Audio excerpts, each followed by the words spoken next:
Want to be Ryan the Great, and today we are live reacting to Washington versus Michigan National Championship, the last year for the Pac-12. This is going to be a good one. I'm hoping, at least. Because last year's championship, we all remember when I did that one. That was... Oh, my boy. Oh, my goodness. It looks like we're not going to be starting for another few minutes. Incredible. See, I hate that. I hate when they just, don't, start, at the scheduled time. It's just, I know it's going to happen. I just hate it. You know? What are you going to do? What are you going to do?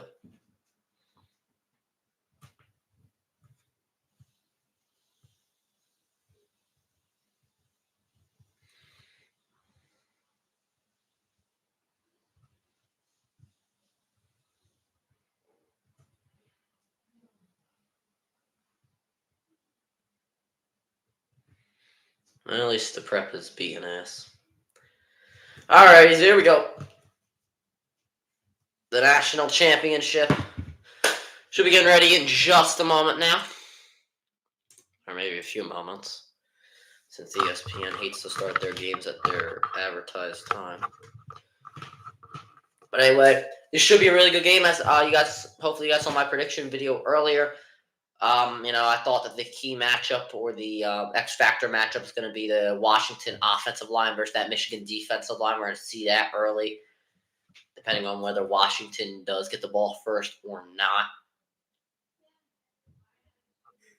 And we're rocking the CM Punk shirt, even though I'm not going to be watching Raw tonight.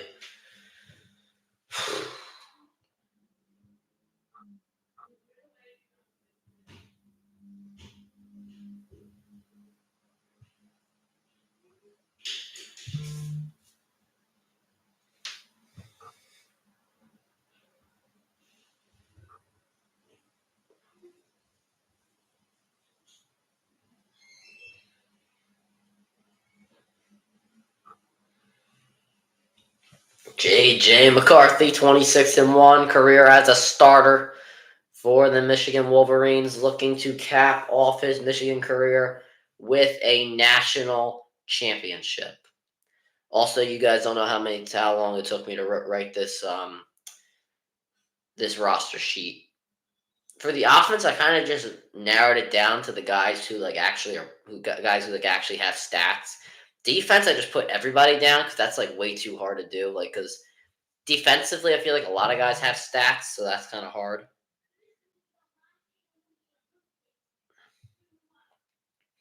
The Panthers are literally requesting to interview every single offensive defensive coordinator in the NFL. I swear to God.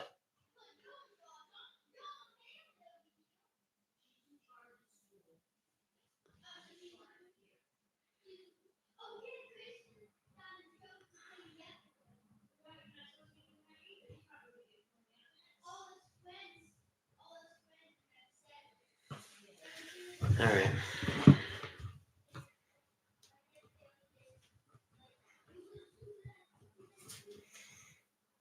Can we oh boy, we're not going to be starting for another 10 minutes, I guarantee you.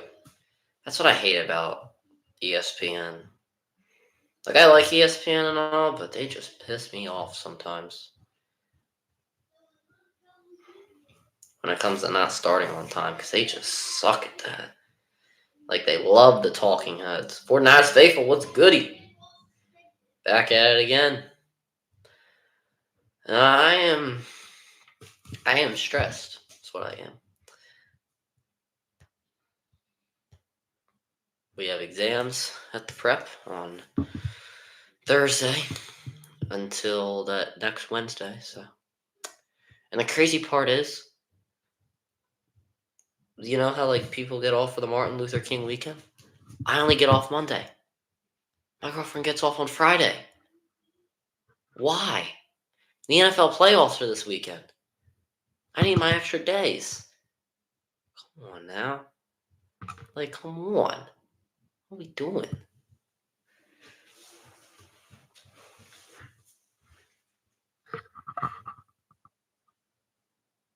And she also gets off Monday. I only get off next Monday. You kidding me?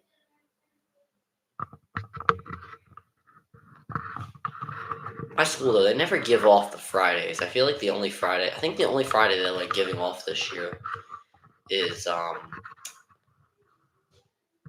like the Friday, like the longer weekends. Like I feel like the only Friday they're giving us is the President's Day weekend. That's in May, or not President's Day. It might not be President's Day. Hold on.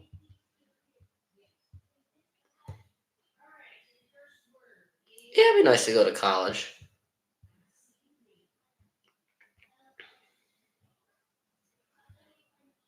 Memorial Day. That's what I was thinking of. I don't know why the hell I was thinking of President's Day. College would be fun. I mean, I know a lot of people from the prep go to Penn State. Um, some people like it at Penn State. Some people don't. I think. Um, I hear it from like the prep, but I feel like. I mean, I feel like there wouldn't be a reason why I wouldn't go to college. Now you never know. That could always change, but I would doubt that I wouldn't want to. This is going to be a high scoring game. In my prediction video, I said 38-30 Michigan. I think it's going to be a pretty high scoring game. The only really reason I could see it being lower is if that Michigan defensive line gets the advantage on the Washington offensive line. But I have faith that the Washington offensive line will be able to hold their own.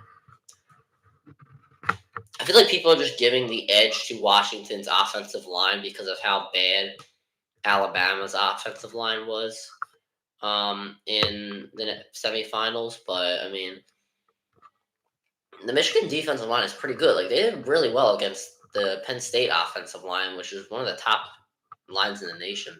Penix is really good. I really like him.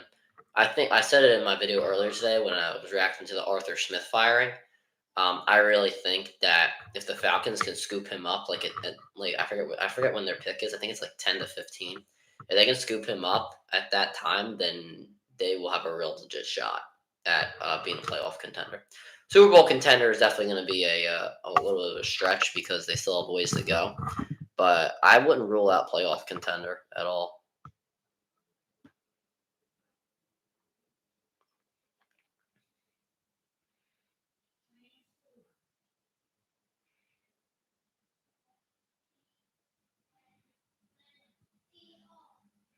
All right, they're just doing the national anthem, and this is okay. You see, they couldn't do all this stuff beforehand. You see, if I would have knew they would have done this stuff, I would have just like started the stream like after 8:30. Like I would have started the stream like right after, like right during commercial break. Like it would have wasted my damn time.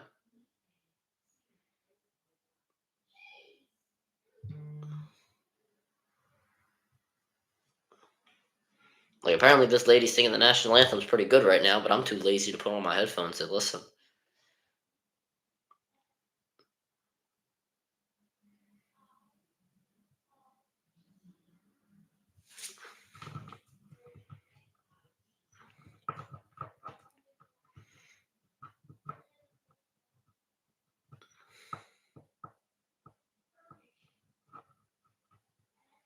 You know, I ain't complaining about like not getting off on Friday, but we get to leave like early because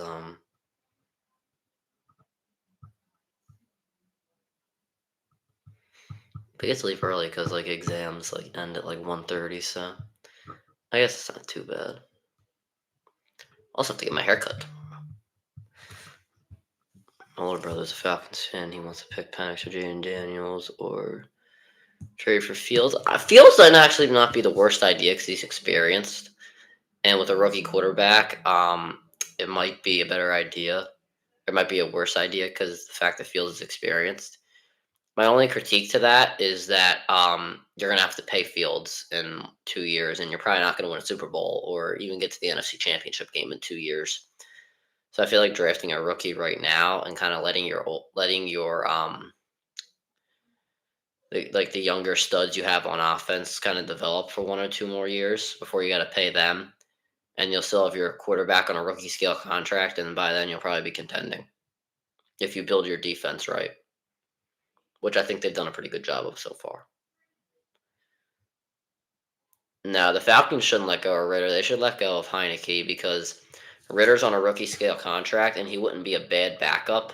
So it'd be nice to keep him on the roster. Heineke's not on a rookie scale contract. He's getting paid. He would be getting paid pretty big money to just be a backup. And that's obviously not what any NFL team wants. So they would just cut him and eat his salary. I mean, the Falcons have cap room, I believe.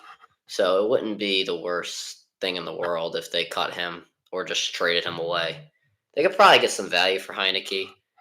Like, there are obviously teams that are going to want him to compete with starters. Doesn't really seem good. I mean, I don't think he's awful. I think he's had some glimpses of being a decent quarterback, like a very good backup and like a very low quality starter. But other than that, I don't think he's anything more. Which, I mean, the Falcons, they didn't really put him in the best position because Arthur Smith, not really utilizing his weapons to their full potential and, just stuff like that. Just that BS. Why are these guys coming onto the field now? 11 minutes after we're supposed to start. I knew that. When I saw 7:30, I was like, oh my God, I'm going to be able to end the stream earlier, because the game will end earlier and I'll actually be able to sleep. But now we're going to be starting at 8 o'clock, so holy hell. All right, here's the list of the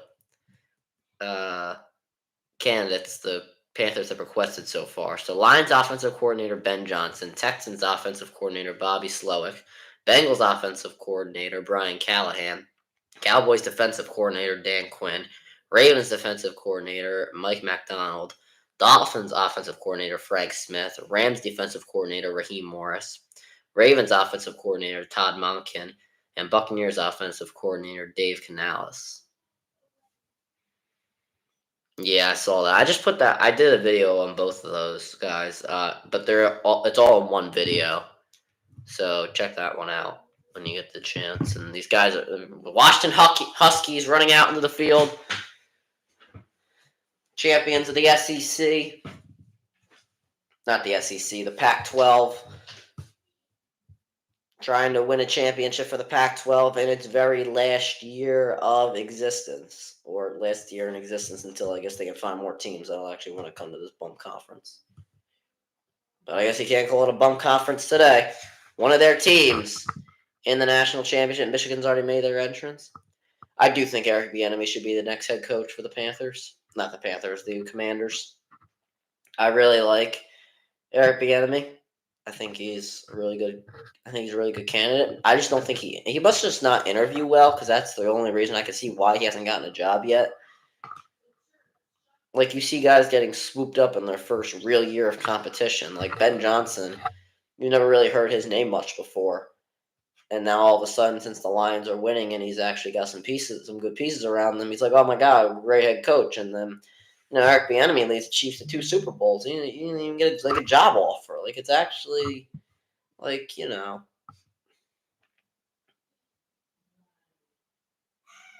the Eagles do end up firing Sirianni, I would love to have Ben Johnson. I really am a fan of him, though.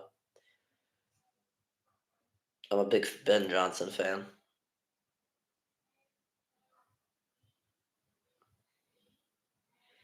See, I don't know what the Eagles are going to do, because, if Sirianni doesn't make it past the first round, there's obviously going to be people calling for his head. But if he makes it past the first round, then, it just seems stupid to not keep him.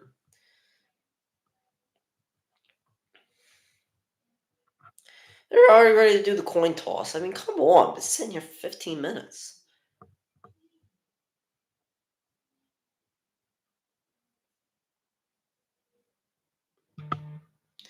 I don't really want the Eagles to fire Sirianni. I feel like it's stupid. I understand they've had a big collapse, but I don't think the team believes in the coordinators. I don't think the team has lost faith in Sirianni because he hasn't lost control of the locker room. I just don't think the team has faith in the coordinators. I mean, I guess you could say that is losing control of the locker room. I don't want Harbaugh. I don't even think Harbaugh would want to come here. See, my thing is with Harbaugh is that the Eagles are kind of in win now mode.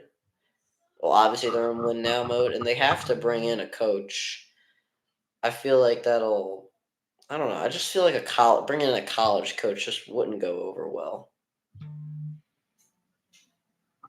I feel like you need an offensive-minded coach, and then you got to bring in a new defensive coordinator. They really need a new defensive coordinator. They cannot hire within again. If they hire within for their offensive and defensive coordinators, that's going to turn out to be a disaster. I mean, look at Steichen and Jonathan Gannon. They didn't hire within with those guys. I mean, and look how they turned out. They're both coaches right now. Steichen almost, if it wasn't for a drop pass, I mean, he would have led his team. His team would have been in the playoffs right now, most likely. And Jonathan Gannon, I mean, it looks like he's improving the Cardinals ever since Kyler Murray came back, and now they have a top pick, and they're gonna go get some guys. So they can go get Marvin Harrison Jr. if they desire. I think they really need to hire around the league, like hiring within. I understand that Brian Johnson kind of came in and kind of just demanded the job. Like, I don't know what the hell the Eagles saw in him to just hand over the reins to him. I don't know what the hell Sean Desai's credentials are. I've never heard of. From like, what do you call it? From the time they hired them, which was like in March or April or whatever, like April, May, whatever. I didn't know I kept forgetting their names until like from the time they were hired until August. Like I would have to look it up. I think I made an Eagles video like when I was predicting the Eagles or like previewing the Eagles season. I had to look up their names because I completely forgot. Like that's how nobody knew their names. And that just shows, how bad they were. I was a big fan of Doug Peterson. I love Carson Wentz. All right, but here we go. We're starting. Here we go. The national championship is underway, and we get a return to start. And Washington stuffing Michigan at the 15-yard line. A good start for the Huskies. Yeah, I was a big fan of Doug Peterson. I really love Carson Wentz. I was really sad to see him go, and I still supported him even when they traded him. But then when he started lying to the press about supporting Jalen Hurts and being there with Jalen, that's BS. And I was like, we're not doing that.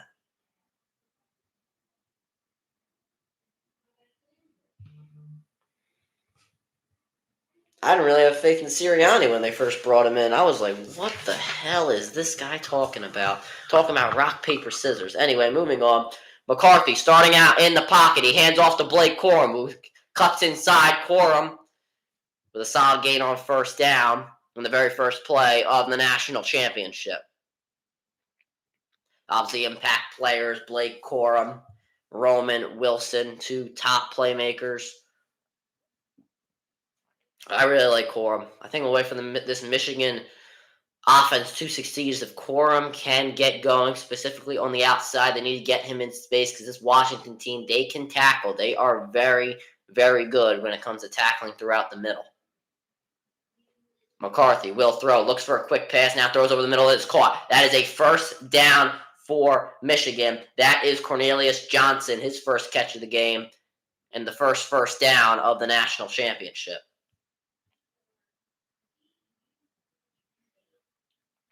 Looks like Michigan was starting out with quick plays, not a bad idea. Do you want to get Washington off guard? Because, people would think coming in they want to start out explosive. They're starting out a little shorter.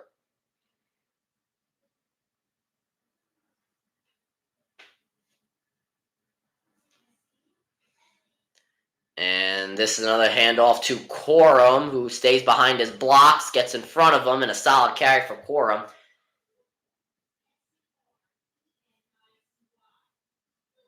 And Corum's helmet comes off, so in college rules, you do have to come out for a play if your helmet does come off.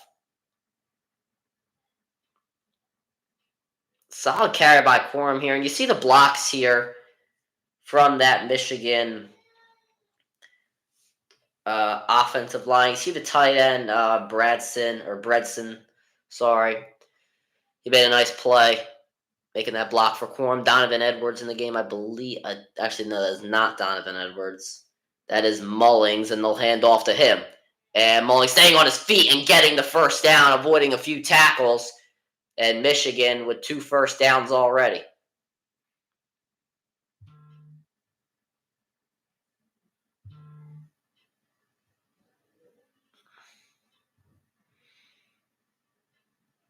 Good start for the Michigan offense.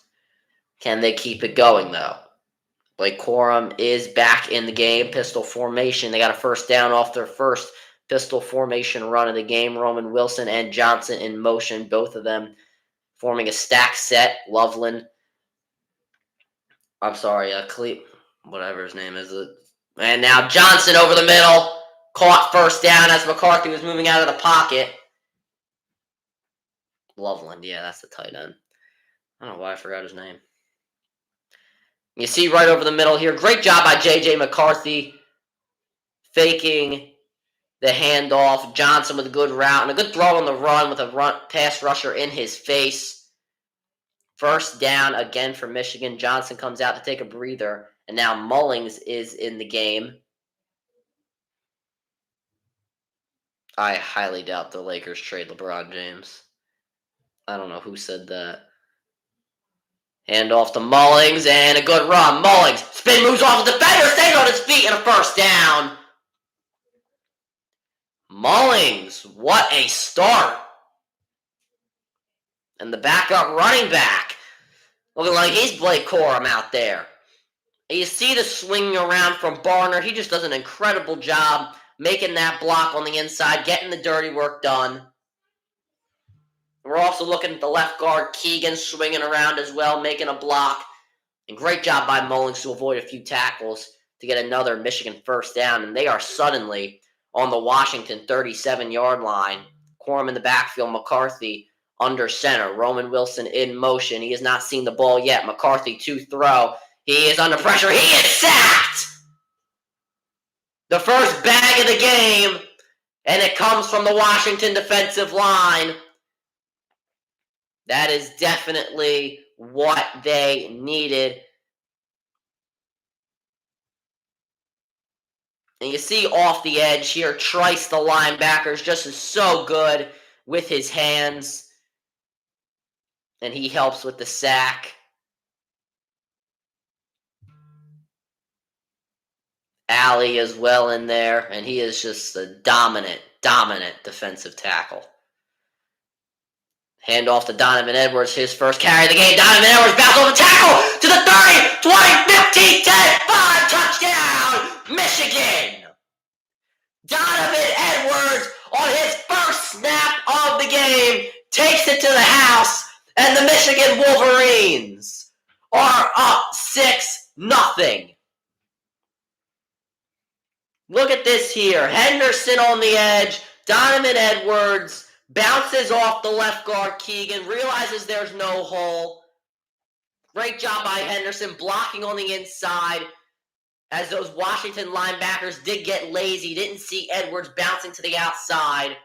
Michigan never gave up on the play, and they put 6 on the board. 8 plays, 84 yards, around 4 minutes taken off the clock, and the field goal kick is good. Michigan up 7-0. Donovan Edwards was the man who scored. Great run by Michigan. Great effort there by everybody. And they have taken the early lead in the national championship.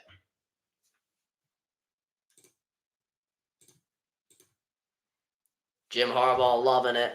I'm going to do Sixers games soon.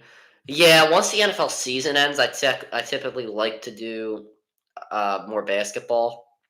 Same thing with baseball. When basketball ends, I'll do more baseball. But my problem was with streaming last summer was the way that I watched the games through my streaming, they just weren't working. It just wasn't working like the platform. And I had to take it was a month and I couldn't stream. I was like, well, what the hell's going on here? And eventually it started working again. I was like, okay, whatever.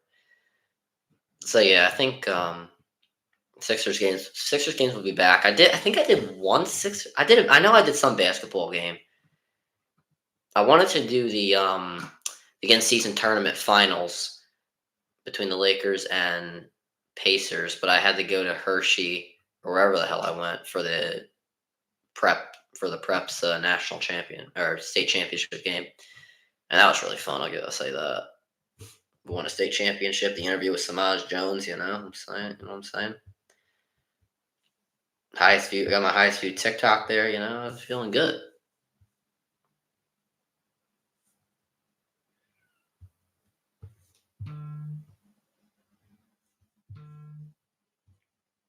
Yeah, what a start for the Wolverines.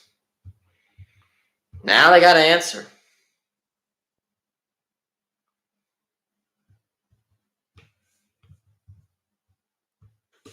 What do you call it? Has to answer the Huskies. It's got to be Michael Penix.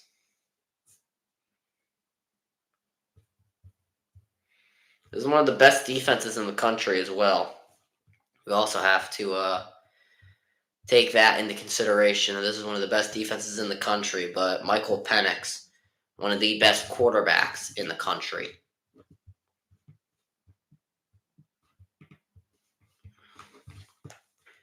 And I think if anybody can get the job done, it's definitely Michael Penix. I think he should be a top quarterback taken, but I don't know why the rest of the league doesn't value him as a really good quarterback. I don't know.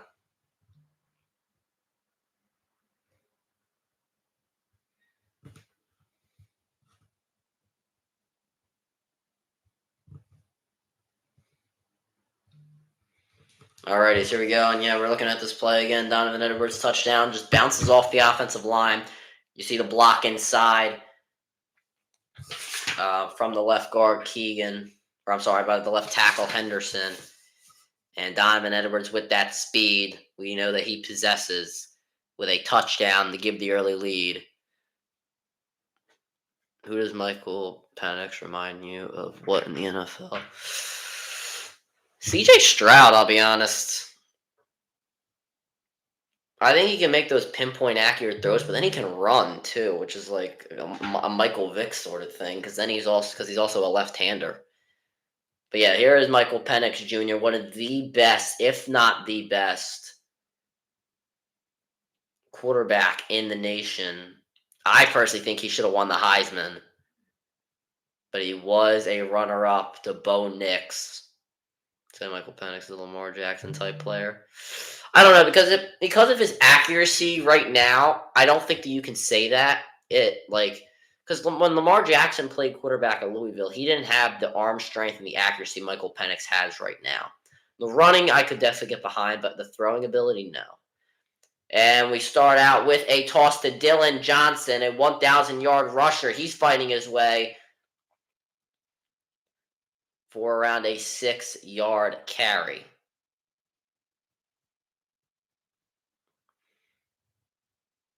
Okay, how do you say this guy's name? Rome Odunes. I think that's how you say his name. If I say it wrong, I'm very sorry.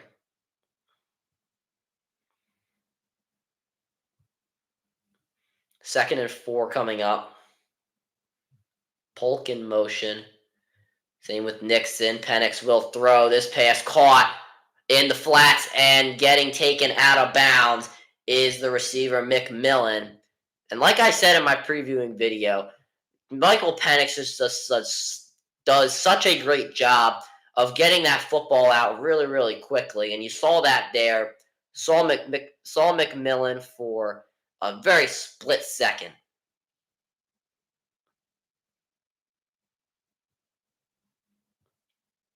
And now some hurry up from the Washington Huskies. Trip set on the left. Nobody in the backfield. Nixon in motion. He'll move into the backfield. Now some formation adjustments here. And here is a snap. It's a low one. Penix getting out of the pocket. He throws this one. It is caught by Nixon. Puts his shoulder down in the flats. Gains a few yards there. I would play video games if I had time. I don't even have time for that. I have a PS5. I don't even have time. That's my problem. I would play more video games if I had time. 2nd and 7 at their own 45-yard line. Handoff to Nixon, and Michigan going to stop him yards short of the first down. And Bit of stuff after the play going on there. 3rd and 5 coming up. Gotta believe the ball is going into the hands of Michael Penix.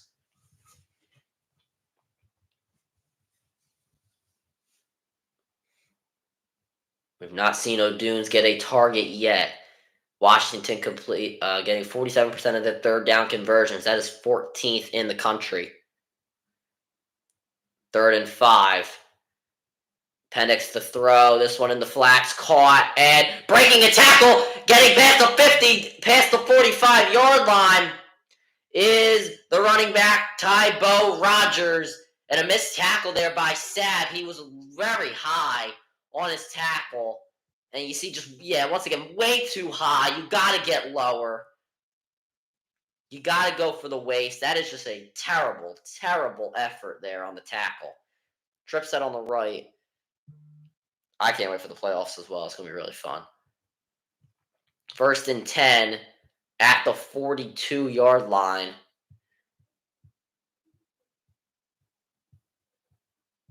Rodgers in motion. Penix will throw, and he throws this one in the flats of Rodgers, incomplete. The ball was a little low. I'm not sure Rodgers was expecting the football. And Dylan Johnson, the starting running back, he is on the sideline right now. Looks to be targeting his ankle, talking to medical personnel. What do I think about the Browns and Texans game? That's going to be a fun one. Because the Browns, I feel like, are the most deadliest team.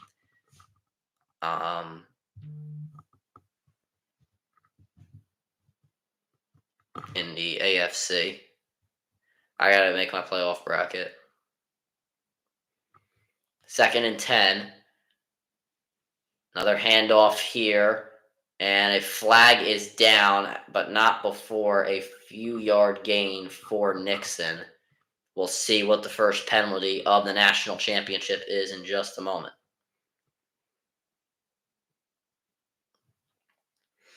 Forty-niners beating the Bills. I don't know if I'm going to take the Bills to go to the Super Bowl. I'm not sure what the penalty is. They didn't even put any motions in the air. The Bills, I think, is a stretch, but it's not a bad pick. Number 2 seed. The Super Bowl could go through the Bills if the Browns are able to beat the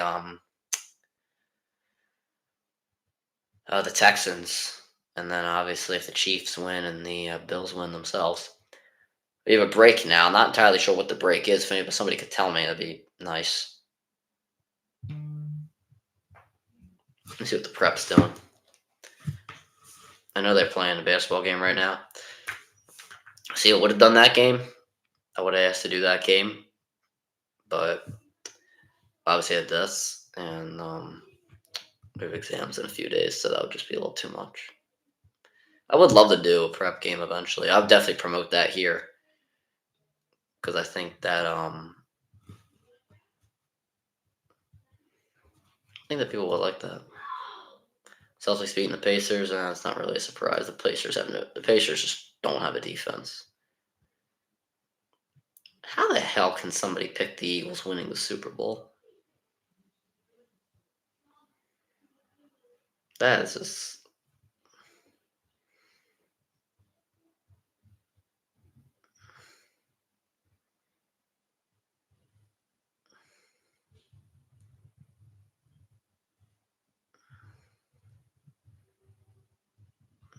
If the Eagles can make a Super Bowl run, I don't know what the hell I'd do. The Eagles actually won it after this. I think. I'll take back everything I said about Brian Johnson, and I would put him on a pedestal. This is actually a funny commercial. The Dr. Pepper ones with the transfer portal. I actually think that's pretty creative. Like, I find most advertisements pretty stupid, and I always complain about them on streams, but this one's actually pretty funny. It's not fun. It's not really funny. It's just creative. I think it's cool. Anyway, we're back now, and we get to see baby pictures of Michael Penix and J.J. McCarthy, so that's very nice. And Roma dudes. Blake Corum, that's okay.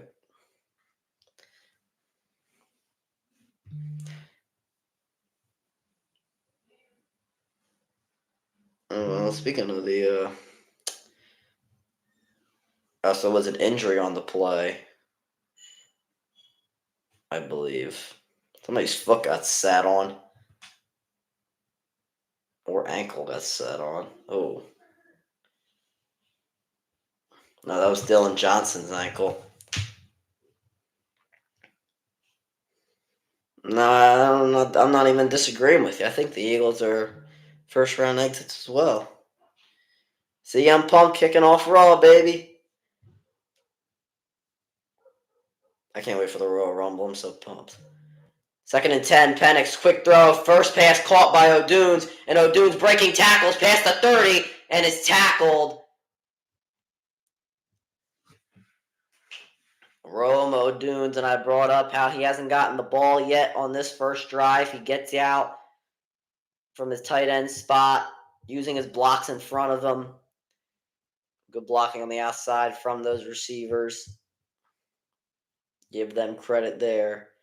And Fontoon, the tackle. Penix to throw again. He escapes the pocket. He throws it a little behind Nixon, and it's incomplete.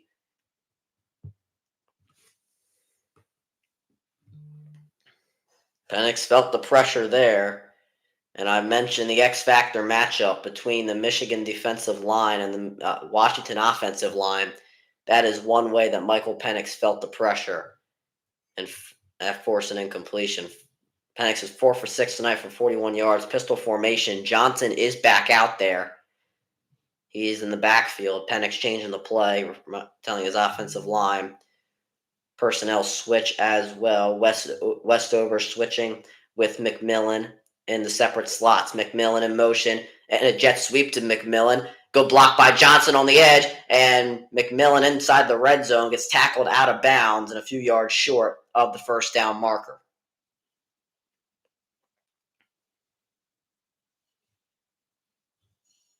Yeah, they're pointing that out on the broadcast, just like how I did. Great block by Johnson. What a boomstick. And that prevented Colson from making his way to McMillan a little earlier than they would have liked to. So, yeah, Washington in the red zone. First time a team has seen the red zone today. Obviously, Michigan had that 40-yard touchdown, so they didn't see the red zone today. Handoff to Johnson. He gets the first down and more. Johnson tackled at the 11-yard line. And now Washington can try and set up for a potential touchdown drive or potential touchdown ending. I guess Johnson's taped up and ready to go. He does not seem like he is feeling too much pain. 10 plays, 65 yards, 4:47 taken off the clock. Another handoff to Johnson. Johnson trying to get bounced to the outside, but Michigan is right there to meet him. That is Colson, who got popped by Johnson earlier, makes up for it with a tackle on him.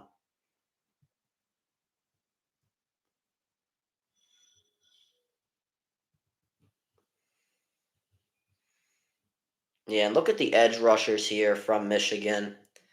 Give them a lot of credit. You see Derek Moore on the outside. He does a really good job of kind of slowing Johnson up, forcing him to bounce to the outside, letting his linebackers get in position and make that tackle.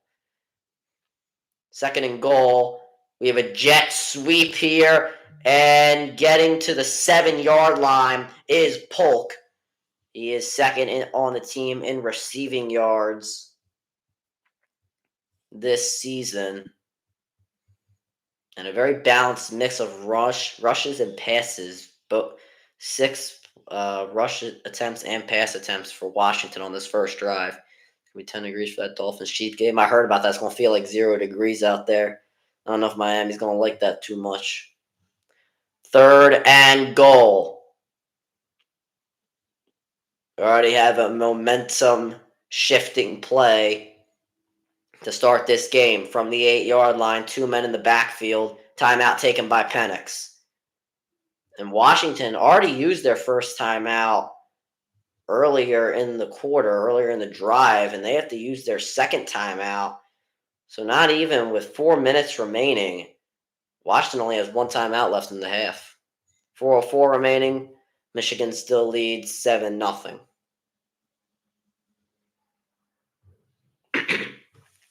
Also, the Dolphins are injured. Like, they are not healthy. Like, they're not healthy at linebacker, which is a problem because of Travis Kelce. And then you got Isaiah Pacheco as well, who's just a really, really fast back. The receivers, I don't think I have too many concerns because Jalen Ramsey and Xavier Howard should be back. Offensively for the Dolphins, I mean, the Chiefs have done a really, really good job this year at defending receivers, and a banged-up Jalen Waddle, a banged-up Tyreek Hill. I just don't know if they can get the job done against the Chiefs secondary. That's probably been the best that they have been throughout their continuous Super Bowl runs. It's going to be really, really hard for the Dolphins to win that game. Unless Tyreek Hill pulls out some, I don't know, something. Yeah, it is a shame for Bradley Chubb and also Phillips. Like, I really like Phillips. I think he's a really good. I think he's really good at everything, but it's just a shame that he just got injured. We've seen just a lot of injuries this year, which is kind of taken away from what we could have potentially seen.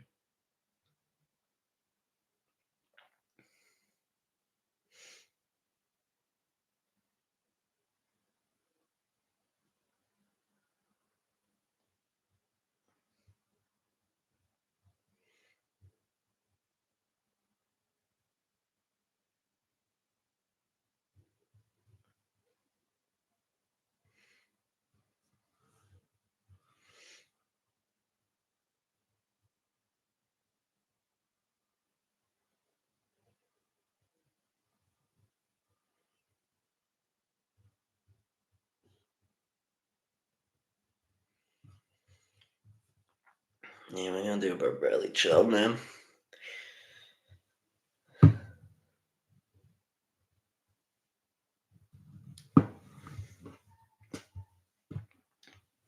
don't know what's going on. Like, the congestion in my nose is like getting to me, and like it's hard. It's like hard for me to talk, like yell while streaming. All right. So 3rd and goal from the 8.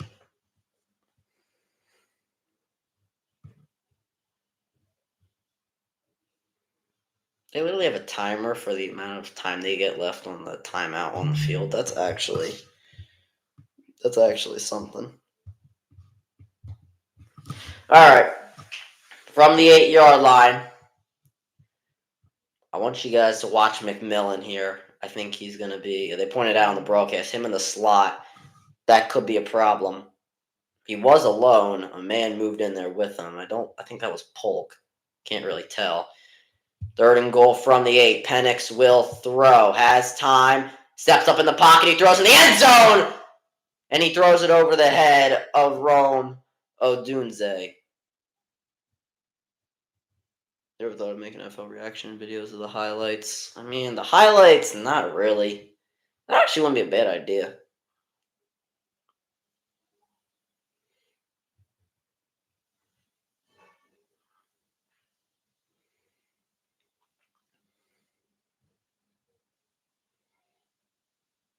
Let's see this play here. Odunze. He was picked up late by one of the safeties. That's a shame because he was wide open. Field goal kick, 25-yard attempt. It is good. And Washington on the board for the first time today. And their first points of the national championship, though Michigan still leads 7-3.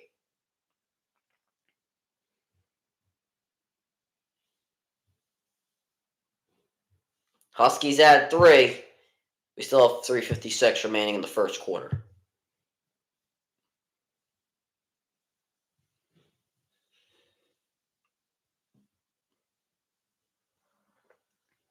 Well, now there's a chance for Michigan to go up by 2 scores. I mean, they can do it. Off that first drive, I mean, they were going down. It feels like it was nothing.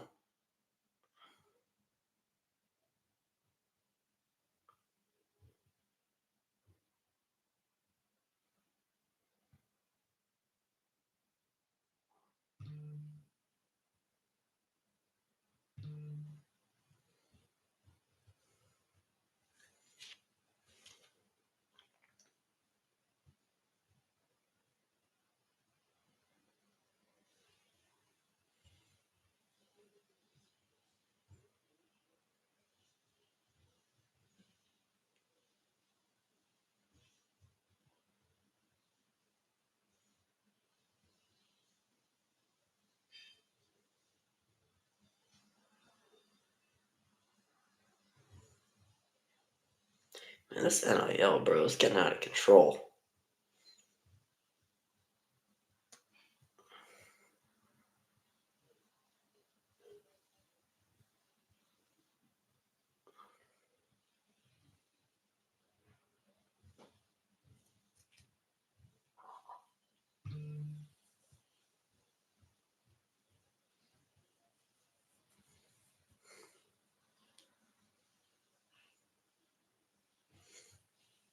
Oh yeah, I don't even feel like this is a rumor that Josh McDaniels could go back to the Patriots if Bill Belichick stays coach. Like I feel like that's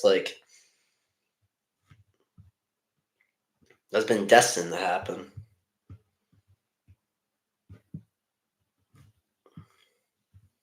Like if he does stay as captain, or not captain, as coach.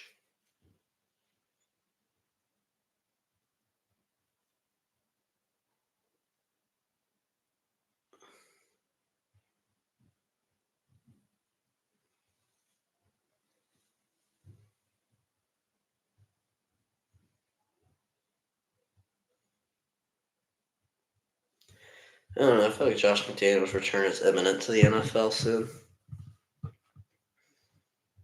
All right, so we're back now.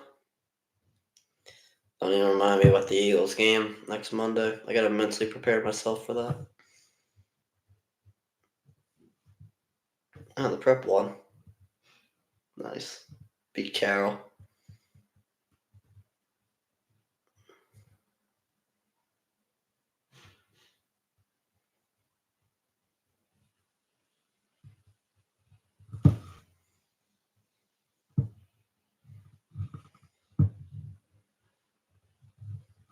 All right, so here's the kickoff now.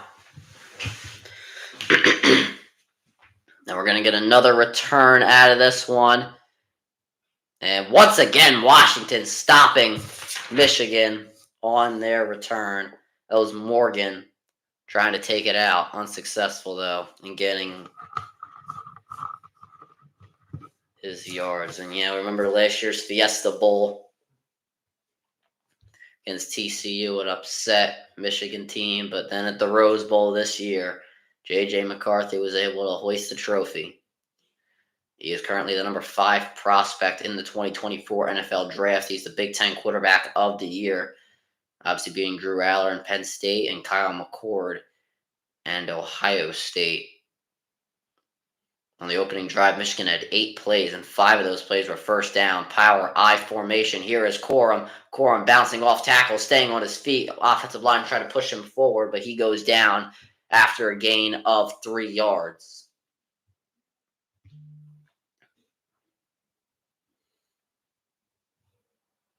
You just know Blake Corum so good at getting down and trying to get those extra yards. Always puts in maximum effort. And his fellow running back Donovan Edwards with the first touchdown of this national championship. Pistol formation, Corum back there again. And they'll fake it to him. McCarthy will throw. He throws this one deep. And it's caught! Rolling Wilson past the 50 and pushed out of bounds. Michigan in Washington territory. You see the fake to Blake Corum, the blocking by the offensive line gave J.J. McCarthy plenty of time, and a beautiful ball by McCarthy as well. Fit that one in. As Wilson had Hampton running straight at him. Nobody in the backfield for McCarthy. Quick throw over the middle. Incomplete. Pass was too far to the side of Morgan. Could have been intercepted if Jackson was in the right spot. That'll bring up second down. McCarthy just got a little too excited there. Bullet pass. Should have made that throw. Either way, it's incomplete. McCarthy's 3 for 4 tonight with 55 yards, and the man who has the touchdown for the Wolverines, Donovan Edwards, in the game at the 46. Pistol formation now. Lots of guys on that offensive line. Here's a handoff to Edwards. Donovan Edwards. He might get another to the 20. 10-5 touchdown. Donovan Edwards, his second of the game. This one from 46 yards. And the Huskies don't know what hit them. Michigan, another touchdown. That was just in 4 plays and 1 minute and 33 seconds. What a drive. 86 yards, too. It is 13-3.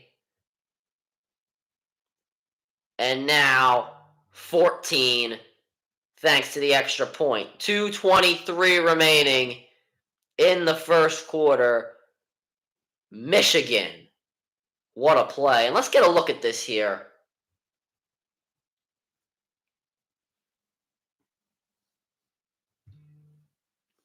So they moved out Jones, the right tackle, and a handoff to Edwards. That's just a great job.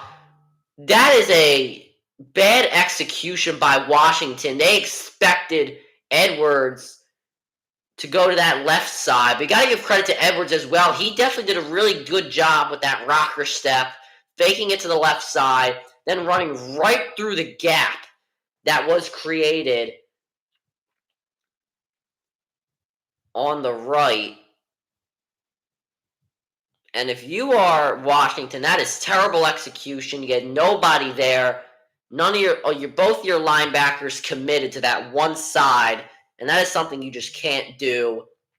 Michigan, though, is able to capitalize, and we will not get a return. We'll get a touchback off of this kickoff. 2:23 remaining once again, 14-3. Out comes Michael Penix and his team, but they need to answer now before this game might just start to get out of hand.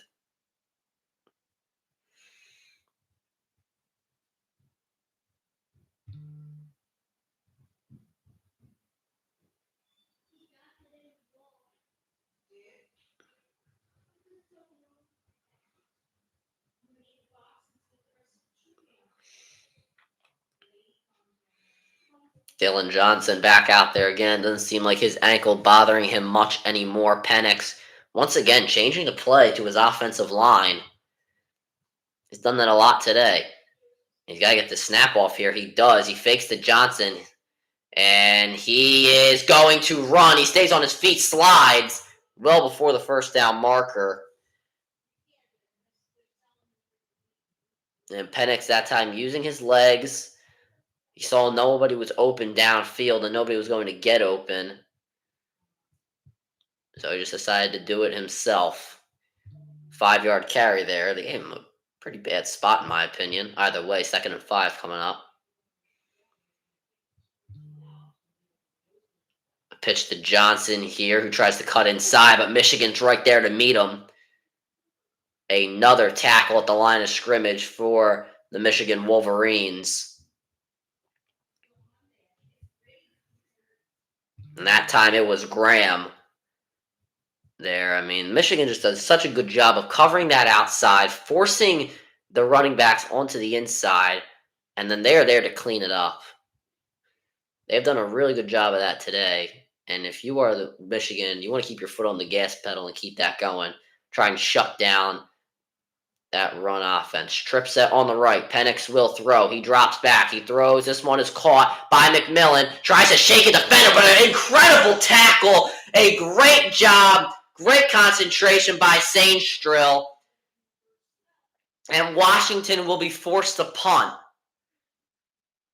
See, as a cornerback, you're willing to give that up as long as you make the tackle. And that was something that I was giving criticism to Michigan earlier. They didn't get low enough to make that tackle. I was giving some constructive criticism to Sab. He didn't get low enough. He didn't go around the waist, didn't wrap up.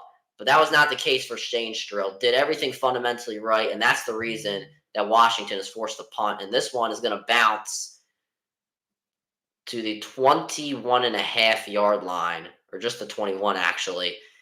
And speaking of the 21, there is 21 seconds remaining in this first quarter. What a start for the Michigan Wolverines.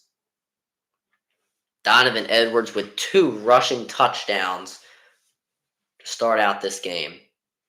Longest touchdown runs in college football championship game history. Donovan Edwards owns 2 of the top 3 carries. Derrick Henry first with a 50-yard rushing touchdown in 2016 for Alabama. And now with 21 seconds, Corum in the backfield pistol formation.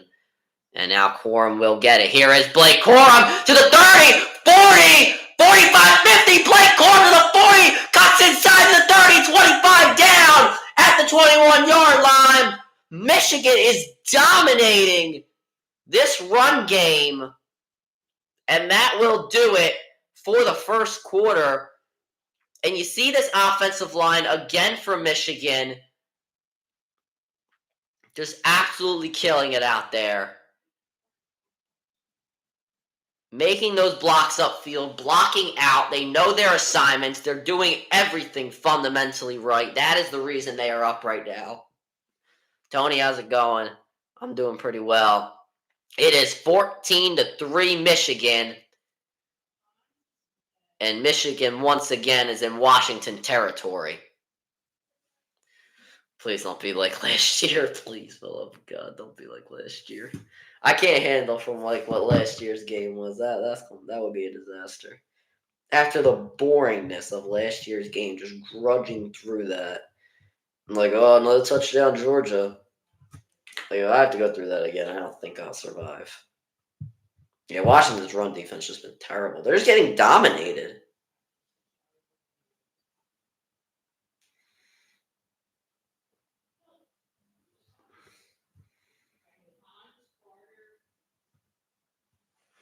Like, they're just getting bullied by the Michigan offensive line. I was talking about how the Washington offensive line is supposed to be an X-factor part. It looks like it was the Michigan offensive line I should have been talking about. I mean, they're just opening up holes from out of the wazoo, and these backs are really quick. As I mentioned in my video, Donovan Edwards is one of the most underrated backs in college football right now.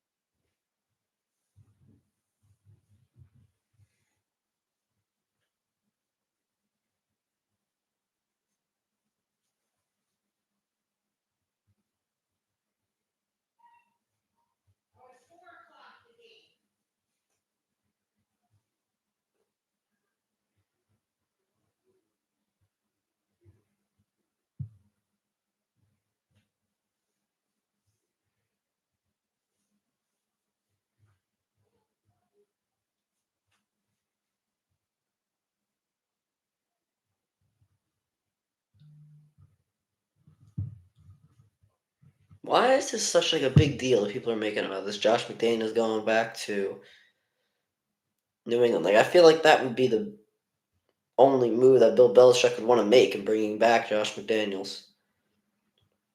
Like, I don't know why this is a big discussion.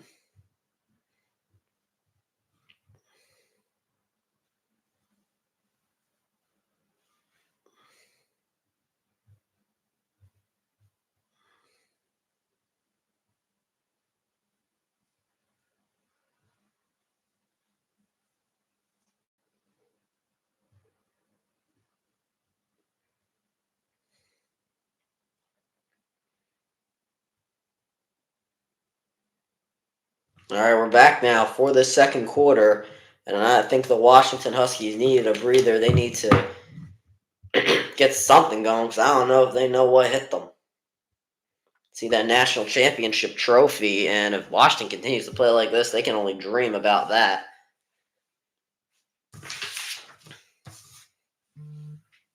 The Michigan offense, 153 out of the 174 rushing yards are before contact. That's the scariest part. Pistol formation again, and why wouldn't you continue this? Extra offensive linemen out there. Pistol formation, it's been working. You might as well keep it going. Hand off to Corum. He tries to get to the outside. He cuts inside now, and a few yard gain there. But the crazy part is 174 rushing yards in just the first quarter. Like, that's unheard of. Some teams don't even get 174 rushing yards in a game.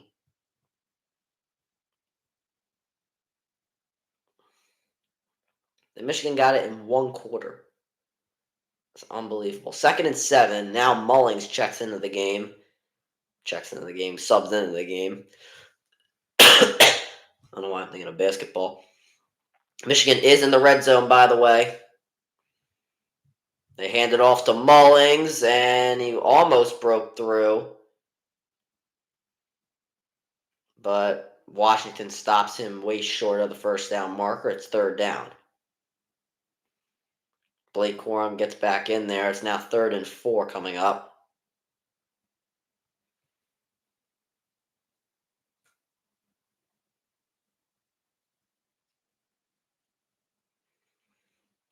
Am I going for? Well, I picked Michigan, and that's looking good so far. They're absolutely killing it to start. I don't really care who wins. I'm just saying. And J.J. McCarthy calls timeout with 6 seconds remaining on the snap clock. This is the first 3rd down Michigan's going to have to face tonight, which is just crazy when you think about it. Michigan can get a quick breather in and talk over what they should do before their 3rd down attempt. Maybe they're a little scared of 3rd down. They haven't seen it yet today. You know what I'm saying?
Yeah, my Twitter or X fingers, or whatever, Twitter fingers, whatever you want to call it.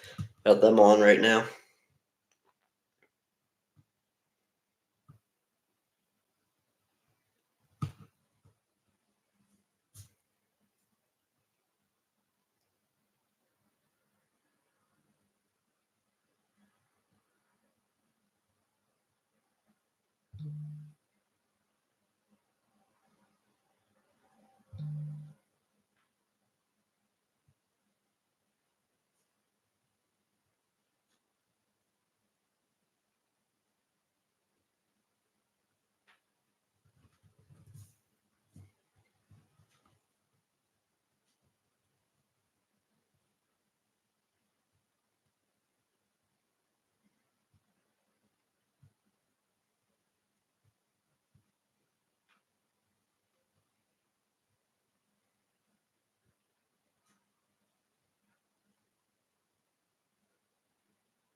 Alrighty, so now we are back from that timeout.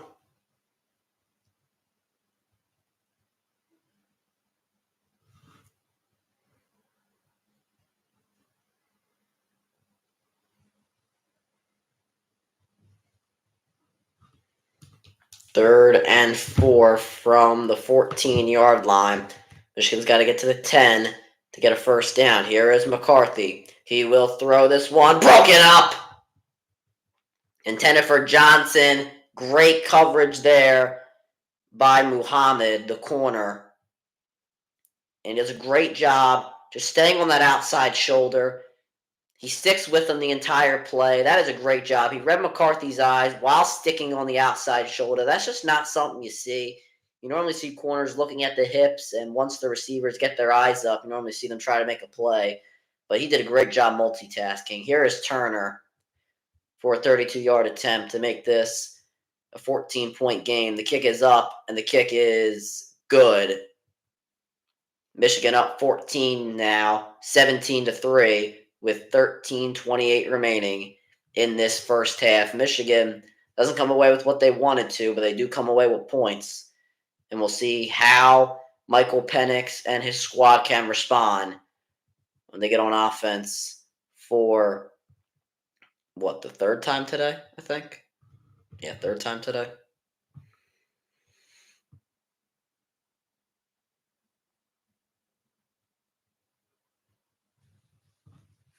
So Michigan is really good. They'll probably will. Then Halliburton get hurt. He's out for the game now with left hamstring soreness or whatever.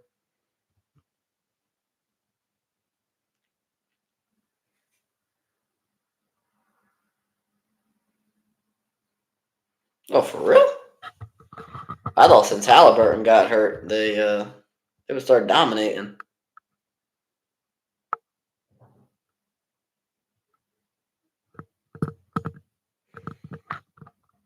So that's all they carried Halliburton off the court, Which something you never want to see. Here's the kickoff. And this one will go into the back of the end zone for a touchback. So Michael Penix back out onto the field. Versus the pressure, he is 0 for 3 today, passing wise, and with no pressure, he's 5 for 5. So that's what I brought up in my previewing video. Like, this offensive line does a really good job protecting him. And when he's under no pressure, he can make some really good throws. But, right now, as we see, when he's facing pressure, he has not stepped up to the plate. Johnson back there, all eligible receivers are on the right side. Yeah, they definitely need to start playing better. They need to start throwing the football better. Penix throws this one. It is caught by O'Dunes, and he backpedals his way for the first down. And that is what Washington needs, those quick throws and those quick first downs. If Michigan's going to just keep moving the ball really, really quickly, then you might want to keep them off the field. But look at the total yards comparison, 235 to 84. And this is still just a two-score game, One touchdown and a stop can really get you really get you in this game. Now at their own 35-yard line, O'Dunes in motion. They fake the Johnson. Penix, he throws over the middle. It is caught. First down, getting to the 50-yard line. I couldn't see the number. I believe it is Polk, though. And you see just about everybody dropping. Everybody's looking out for O'Dunes. They looked at that jet sweep. They had paid no attention to Polk, who was able to get one-on-one. Obviously, he's going to win that 9 times out of 10. Here is Dylan Johnson. And he gets about a yard. And that's just how much attention O'Dunes draws. So if you see that, if you're the coaching staff and you see that, you might want to put him in motion to create more one-on-one opportunities for your wide receivers, like Polk. I mean, Polk is definitely not a bum. He is a really, really good receiver. He's had 1,000 yards this year as well. Johnson moving into the backfield. Jazz being Jesus, that's bad. 2nd and 9. Now in Michigan territory. Penix fakes and a flag down. It looks like it's going to be a false start. Yep, false start will be called in just a second here.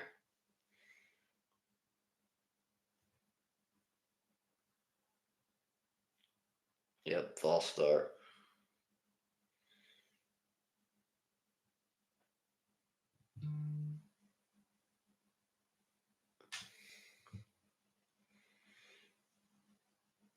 I'm not entirely sure where the false start was. Was it on the center?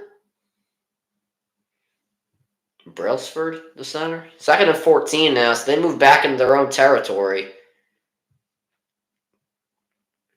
at the 46-yard line. Penix will throw, and he is now under pressure. He throws this one. It is incomplete. Went through the hands of Polk, but he threw it into double coverage.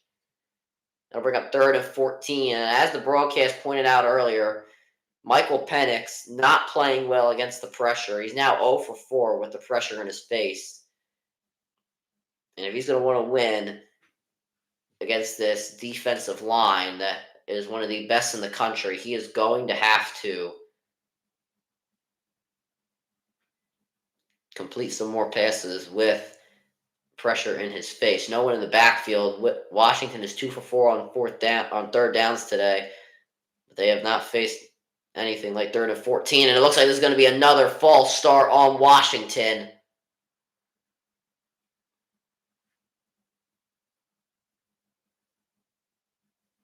Yep, another false start is going to move them back 5 yards. So now 3rd and 19, 10 yards lost on this drive, just based off of false start penalties. That is the right guard, Buello, who jumped, and now Washington has about 3rd and a mile to go.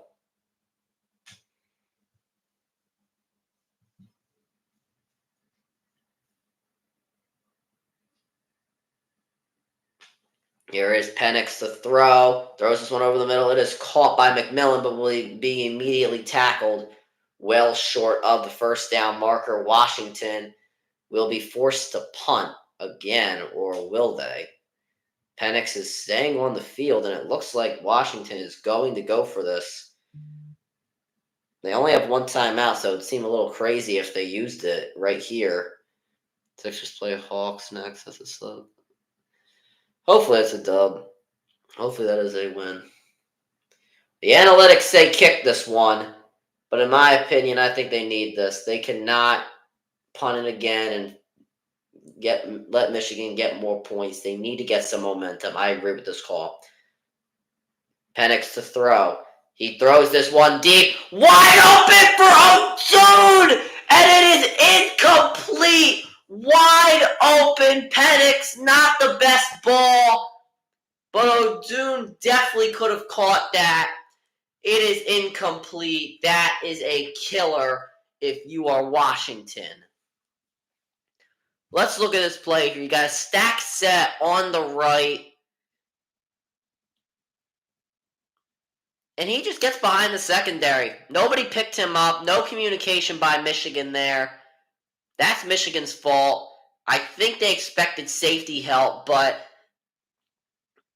the safety Moore, he was moving to the inside, and some miscommunication there by Michigan. But luckily for them, Washington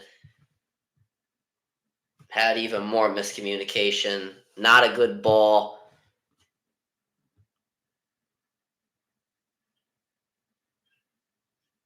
And a turnover on downs. What can you do? That's bad. Because if Michigan now goes down and scores, God help Washington. They're going to have to scratch and claw for everything.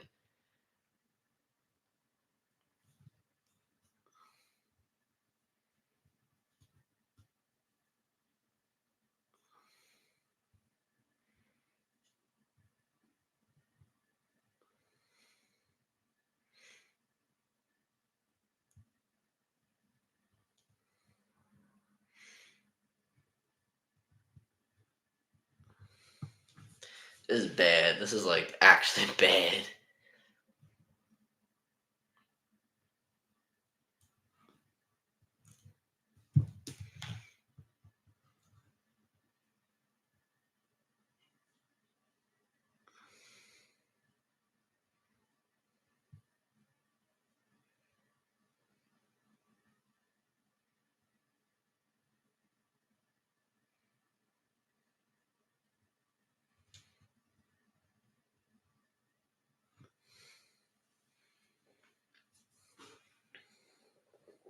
How much time is left? 10 minutes still. See, if you're watching, you still got so much time.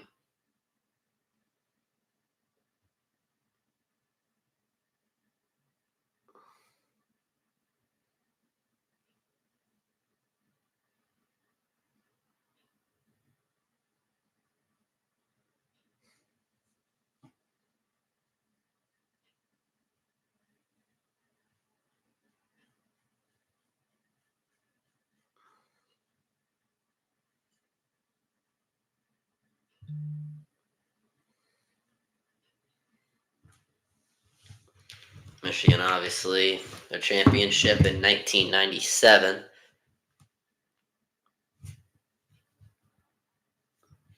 Looking to add to their championship trophy tonight.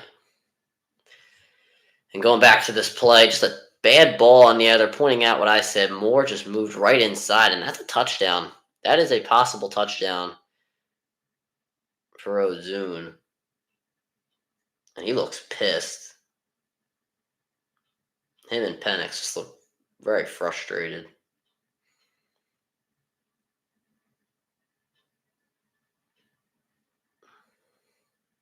Now Michigan at the Washington 47 starts out great field position.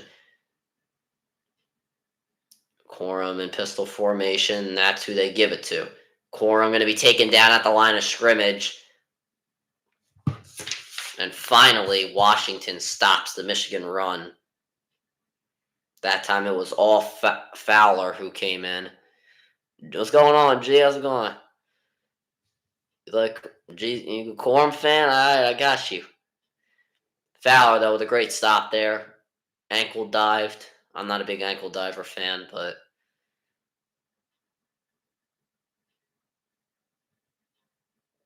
now Donovan Edwards, who has 2 touches and 2 touchdowns. Let's see if he can get a third. Nope, they fake it to him.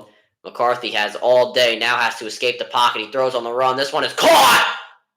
On the sideline, Washington sideline says incomplete, and it looks like they will agree, the referees.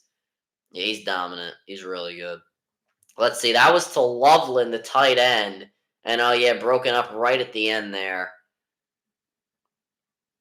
Good recovery by Hampton, the corner. Good ball by McCarthy. It was just Loveland couldn't bring it in time. 3rd and 10 coming up, and if you are Michigan, you would hate to go 3 and out after a turnover on downs after your defense really caught a break. Trip set on the left, Edwards in the backfield. McCarthy looking for a quick throw. He throws this one over the head of his receiver, Johnson. It's incomplete, and a 3 and out for the Michigan offense. They will be forced to punt. Washington fans loving it, but they're going to need a lot more than just a 3 and out if they want to get back into this game. Not too much pressure coming up the middle here. Michigan did a great job defending it. Just a bad ball. Wasn't really near the first down marker either. Johnson did a good job creating contact with Jackson, the corner. I'm not too sure he would have been able to get a first down because Jackson was definitely right behind him and ready for the tackle, but still a bad ball by McCarthy. Got to be better than that. This is the first punt for Michigan today, and it will go into the end zone for a touchback. So still 17-3 with 9:21 remaining in the first half. We'll see what Michael Penix can do if he can make this game just by 7 when we come back.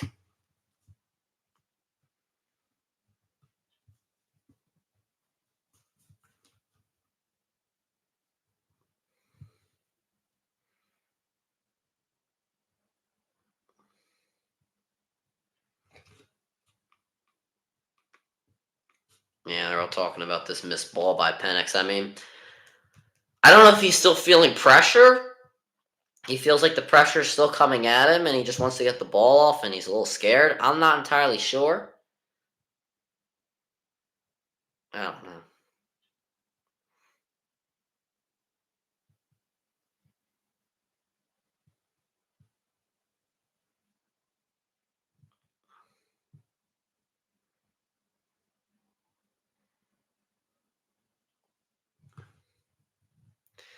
Yeah, I know you were a big Quentin Johnson guy, and it didn't go.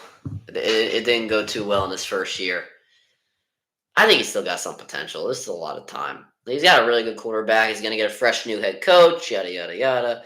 He's a great receiving core around him. You know, with Keenan Allen, Williams, Palmer, which will definitely open up some of his receptions. I mean, there's still some time. Just didn't have a good coach. Your quarterback was injured for most of the year. You know. Up and downs there with the Chargers. Only a 5-game win season, which is, I mean, really surprising. Like, when you really think about what you really thought the Chargers were going to do. It's just so surprising how they only had a 9-win season, or not 9-win season, 5-win season. Like it's just sad. I guess they'll get a good draft pick. I mean, I don't really know who they would take. I mean, taking another receiver seems stupid. A running back at a top pick would be pretty dumb because, I mean, I don't know. Eckler doesn't really look like Eckler anymore. You don't know about Joshua Kelly. Your offensive line is pretty set. I mean, maybe you could go with secondary. Yeah, Eckler might leave. He might go try and get a. I don't know what teams would give him though, because he's hurt. He's hurt, and he's like, I don't know. He just didn't have a good year when he wasn't there. Maybe it was just a down year for him. I don't really know. All I know is I used him with my first fantasy pick. I should have traded him. I should have traded him like halfway through the season. I was too stupid to do it, which is the reason I ended up in fourth in that league. I won one championship and I ended up in fourth in another league. I should have won first if it wasn't for Jonathan Taylor. And Penix being pressured right now. He is sacked on the very first play. What a bull rush from that Michigan defensive line. That is Grant. I want you to watch him right here. One-on-one. That is just a straight power rush. That's just the weight room right there. K-Pole just got put right on his ass. And Grant just pushed him over and was able to get the Penix, a 12-yard loss. And that's what I was talking about this defensive line, currently winning against that offensive line, and what I think is the biggest X-factor matchup. Penix under pressure again. He throws. This pass is low. McMillan was diving for it. Michigan says incomplete, and the officials agree.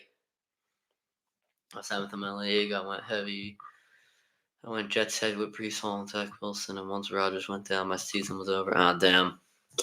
See, I picked Breece Hall. I actually got a steal with Breece Hall. Like, Breece Hall was not. I think I got Breece Hall with like my 4th-round pick. Like, I got him for a steal. Now I knew he was a little bit of a risk, but after what he did last year, I don't know what faith I had in him. Like, I was like, I know I got a steal, and I really did. I also got a real steal with Raheem Mostert. I didn't even want to pick him. 3rd and 22. Penix will throw. He throws this one over the middle, and Johnson will go get all the yards back, but it's going to be well short of the first down. Another 3 and out for the Washington offense. They will be forced to punt. Yeah, I know a lot of people. I mean, I always think of like getting a quarterback as like my second pick. I think I got Trevor Lawrence in my 3rd round. I think I had him and ETN in the 3rd round.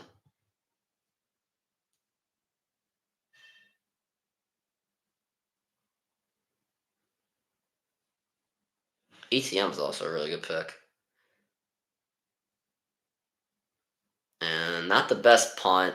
This is going to bounce to around the 30, 33, I want to say. Yeah, 33-yard line. And out comes the Michigan offense. Oh, John Harbaugh's there to support his brother.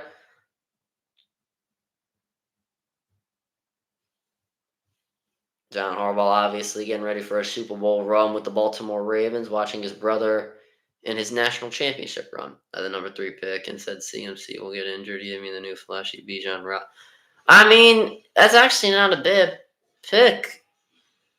I think so. A lot of people would have done that, but Arthur Smith just didn't play him.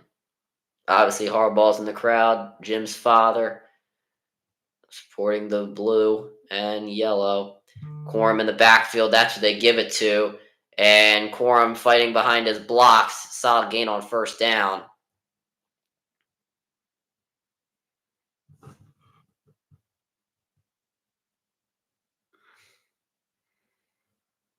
Yeah, that's a shame for Nick Chubb. I feel bad for people with that stuff. Oh, we have some Wildcat here. McCarthy out of the game. I'm not even sure who this guy is at the quarterback spot. And a snap here, and whoever this guy is going to take it for a first down and more to the 50, tackled at the 46-yard line. I have no clue who this man is, but whoever he is, he made a nice run. Orgy or Orjai, whoever he was, the option, very good job. Held the ball, faked it, good fake, good sell by what do you call it? By Mullings, and that's a first down. And he's still in there, this guy. This Orgy still in there for another play. And he'll fake this one to Edwards. He'll take it himself again. This time not going to be so lucky. He only gains a few there on first down. Space yourself, teams intense. 103, 101, 102. Damn. Isn't that crazy? Well, this guy's going to come out of the game. Had a nice few plays, and then, you got to get the boot. In comes J.J. McCarthy. 2nd and 8 coming up. Michigan with 203 rushing yards already. Here is Corum. Tries to bounce on the inside, but is tackled immediately. And the man who made the tackle, I can't really see the number. I believe it was Muhammad. He is targeting his arm on the ground, kind of in agony now with kind of kicking his legs.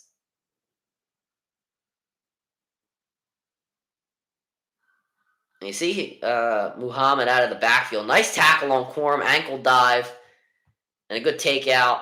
He forced Corum inside. There were other linebackers there to make the play, but he was able to make it himself. But unfortunately, he has an arm injury, and he is still down. Personnel attending to him. And it'll be 3rd down when we come back.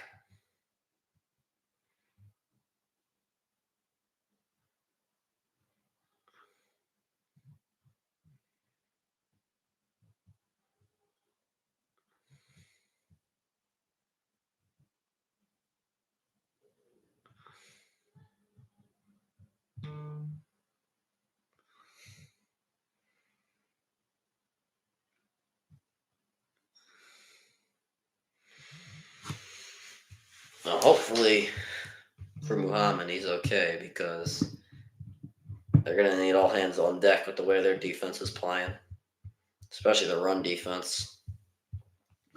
If that defensive line's not going to make the tackle, then it's got to be the secondary, which is kind of obvious there, but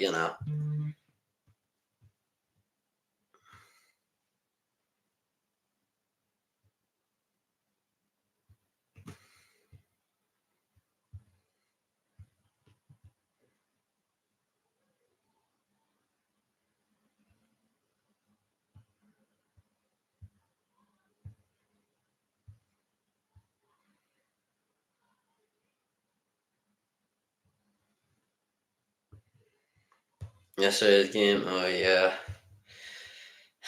I had fun. That was a good game to commentate. I had some fun with that.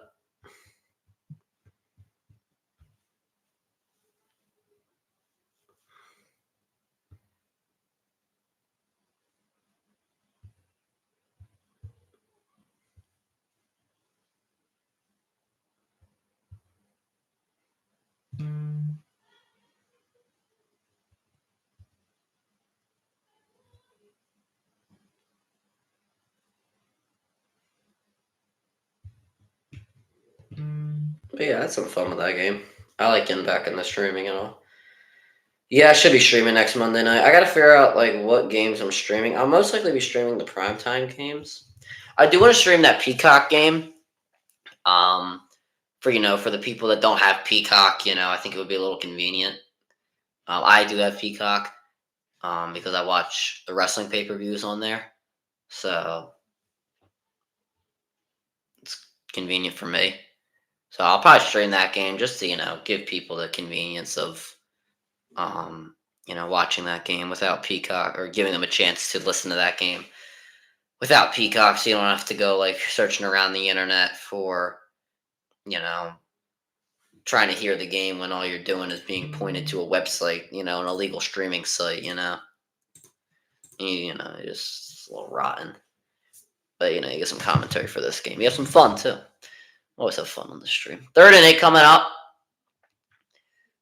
Edwards in the backfield is a spread set for Michigan. And they're going to give it to Edwards here on 3rd down. You have to think maybe this is 2-down territory. He gets stopped short. Still going to Mania. I'm uncertain tickets. I'm going both nights. I'm going both nights with one of my friends. It's going to be fun, baby. But yeah, the tickets are very expensive. If you want to get them, I would get them now. Because if you try to get them later, you're done.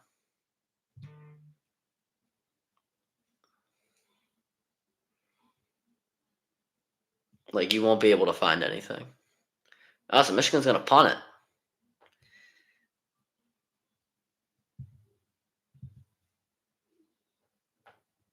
Yeah, I don't know. We'll have to see. A timeout now by Michigan, actually. They call it timeout. Not sure why. Now they have one left in the half. They used one on the injury timeout. Or they used one. I don't know. When did they even use one? I don't remember.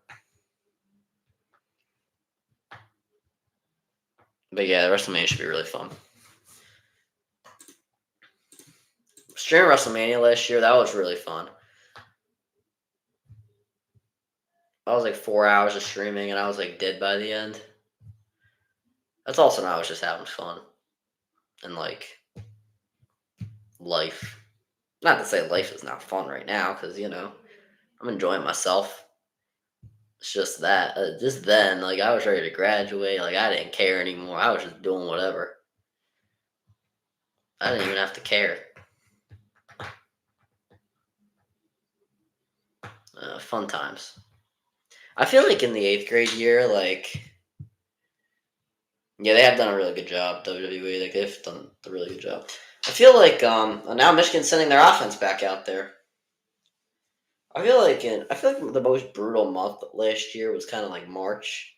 It's like you're like 3 months left of this. I just want to go to high school. Then I feel like after March it was like got better. That kind of flew by. This school year's also flying by too. Like we're on January 8th. Like geez Louise, I got exams in like a few days. 4th and 3 coming up. McCarthy in the shotgun. He will throw, looking for the quick throw. He throws this one near the sideline. It's broken up, incomplete. And a turnover on downs for Michigan.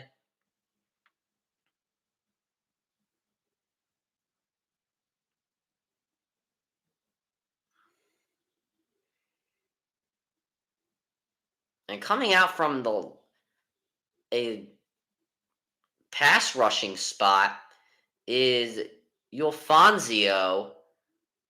And he's not even looking back at McCarthy. He's just looking at Wilson and just reading Wilson's eyes. And he does a really great job with his recovery and getting to Wilson off that quick out route. Because that ball's supposed to be out of McCarthy's hands in like a split second. And Ulfanzio just does a great job. And now to start here is Dylan Johnson, and he gets dragged down after a 3-yard gain. Or 6-yard gain, sorry.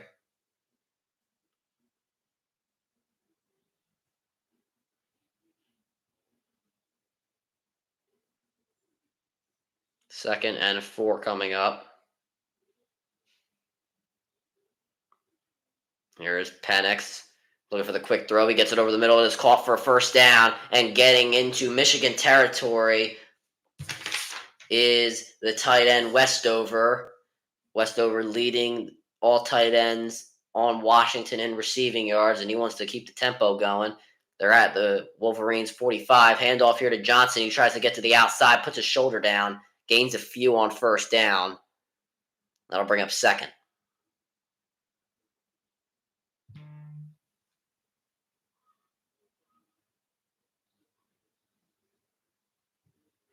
If Nia Jax wins the 2024 Women's Royal Rumble, I think I'll actually lose my mind.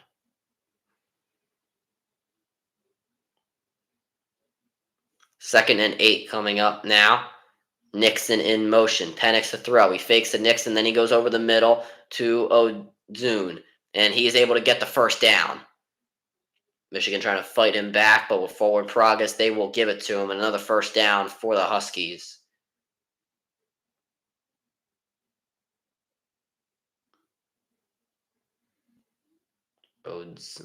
I gotta look this up at halftime, how to pronounce this damn name. Stack trip set on the right for Penix, and now here is the play. Pass over the middle. It is caught by Westover. Westover puts his shoulder down, and it looks like with forward progress, he will have the first down. So they mark him. They give it to him. Jay Cargill debuted. That's actually, I don't know if she'll win the Royal Rumble, but she might debut at the Royal Rumble. That's actually not a bad. That's actually not a bad suggestion you got there. Like that she would debut, because she's been taken off TV to sort of like train, which I don't really blame her. She wasn't really the best wrestler at AEW. But anyway, Penix to throw off the play action. It's incomplete. Not entirely sure where he was throwing to. I just think he was trying to get it away off the RPO. It's incomplete. Second down. I think he expected Polk to get out of there in the flats, but I don't think he really had much of a chance. Westover now, who has been a key figure in this drive, will come out of the game. But yeah, Nia Jackson wins the Royal Rumble. I think I'll actually lose my mind. Just like when Ronda Rousey returned and won it. I didn't watch it then, but if I did, I know I would have threw my iPad out the window. 3 seconds to snap. Penix has got to get this off here. 2nd and 10. He does get it off, and he's under pressure. He's just going to throw this one away. Was looking for Ozune. And Penix just had to get it out of there. Ozune covered by Josh Wallace. He did trip, and then Wallace kind of finished it off with a little bit of contact. I'm not sure why he wanted a penalty. There really wasn't much to penalize. He just fell himself on the turf. Either way, it's now 3rd and 10. Penix on 3rd down. He's 4 for 5 for 40 yards and 1 first down, though. A lot of those completions have been on 3rd and long. Trip set on the right. Westover in motion. Penix will throw. He drops back. He's under pressure. He lobs this one incomplete, but there is a flag out. Went for McMillan.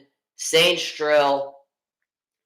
Seems like he held him. We'll see after the replay.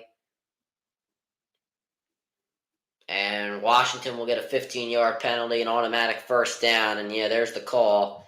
Sainstrill, who had a key tackle earlier to force a Washington punt, has just given up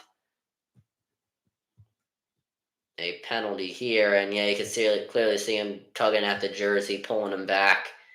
And I think Penix was about to absolutely flip if they didn't throw that flag.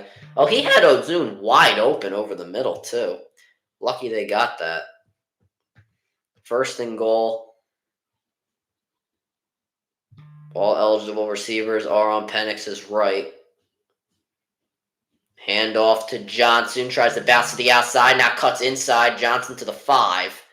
And is tackled. Johnson still limping. Still trying to make an effort to play. You can see that he's limping.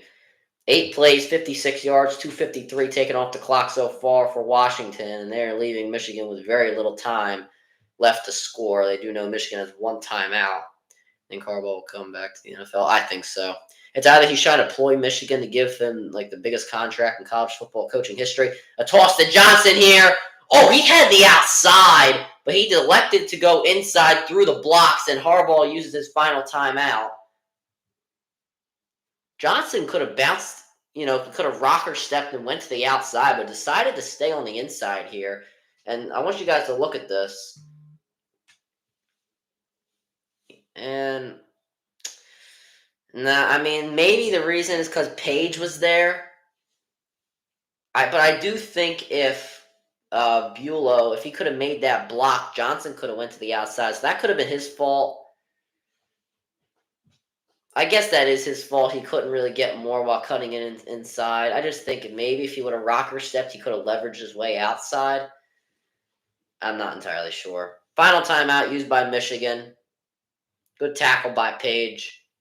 Came out from the secondary in the end zone to make that play. It's now 3rd and goal.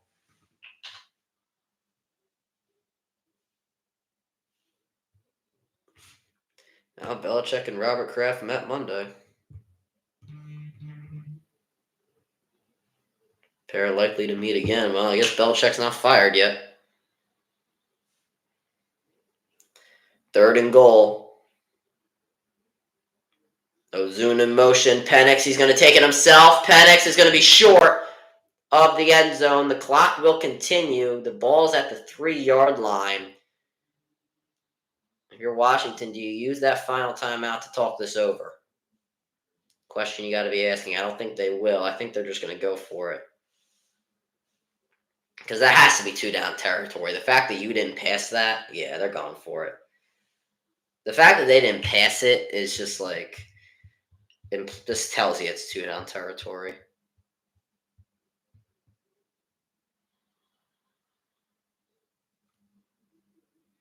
Hold on, I'll answer your comment in just a second. Penix has 2 seconds to snap. He will snap it. 4th and goal. Pump fake. Snap throws in the end zone. Caught! Touchdown by McMillan! But there is a flag.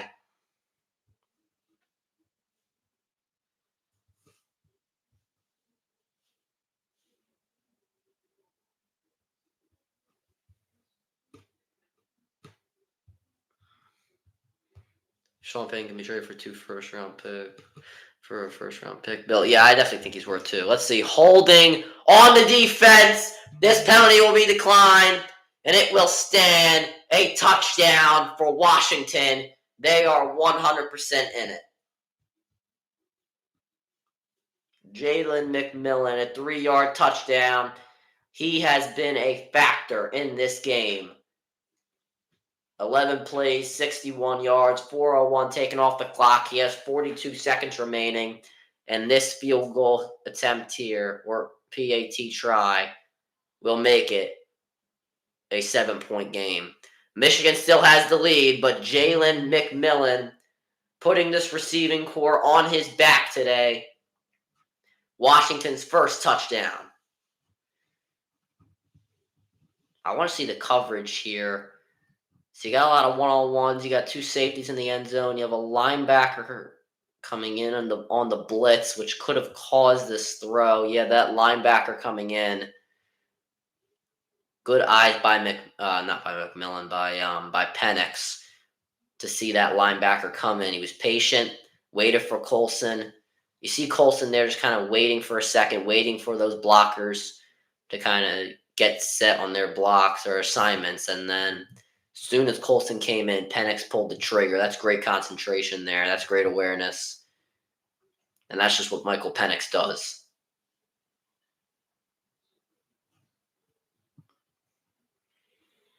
That blitz at the end. I mean, I don't blame Michigan for sending that blitz. Penix has not played well with the blitz today, and Michigan definitely knows that.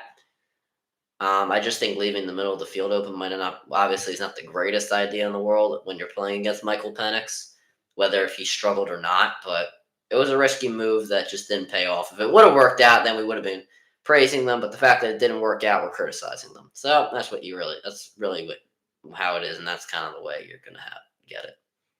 It is what it is. But Michigan, though, definitely don't count them out. They're still up by 7. They've still done a really good game, have a really good game running the football wise.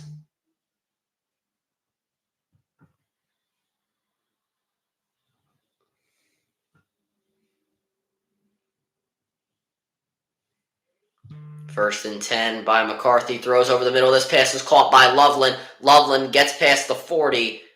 And with no timeouts remaining, Michigan is going to have to hurry. Remember, the chains do have to get set before that clock can keep moving. That's an advantage Michigan is going to have here. And now the clock starts with 36 seconds. McCarthy snaps it. Throws this one near the sideline. It is caught by Johnson. Not entirely sure why he didn't go out of bounds. The clock is still moving. Chains haven't been moved because there's no first down. And looks like Michigan's going to spike this one. Yes, they will. With 16 seconds, and now it is 3rd and 3. Michigan spikes it. I'm not sure why Johnson. It was a nice out route. You know, what's his face? Jackson kind of had 2 assignments there. and he had to commit as soon as that ball got off. And that's a good job by Jackson keeping him in bounds. I guess Johnson wanted to get more yards, just couldn't end up doing it. I just think he should have went out of bounds originally. That would have been a better idea. Might as well save time than try and get extra yards. You can just get them later in the drive because you have momentum. 3rd and 3. McCarthy to throw near the sideline. Bad throw, incomplete. Further nearest receiver in the area was Johnson. It's now 4th and 3. And if you're Michigan, I suppose you punt this away. I mean, I'm not really sure if you can get a field goal out of this, but I guess they're staying on the field unless they're trying to draw them off sides. McCarthy is staying on the field, and we'll see if they snap this. Along with timeouts, they would just have to take the delay game, and I'm not sure what they're doing. It looks like they're just going to take the delay game right now, and they'll send their punt team on. McCarthy shaking his head, and they'll just take the penalty. Not entirely sure what Michigan was trying to do, but it looks like they'll just punt it away after all. It looks like they were hesitating on what to do, and then I guess Harbaugh made the decision to just let the clock run out and they'll take them off the field. I don't really know. Either way, they'll punt it.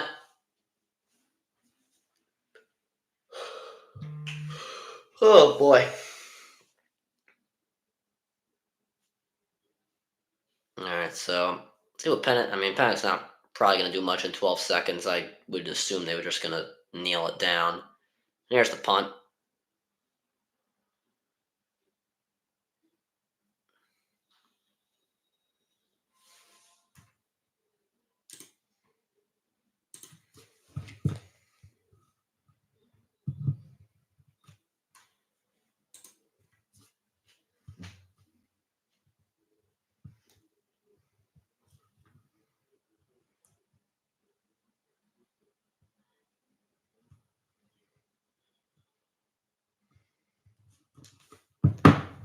Okay, I don't think I have a donation link. I don't really have a donation link or anything like that. I appreciate the love, though.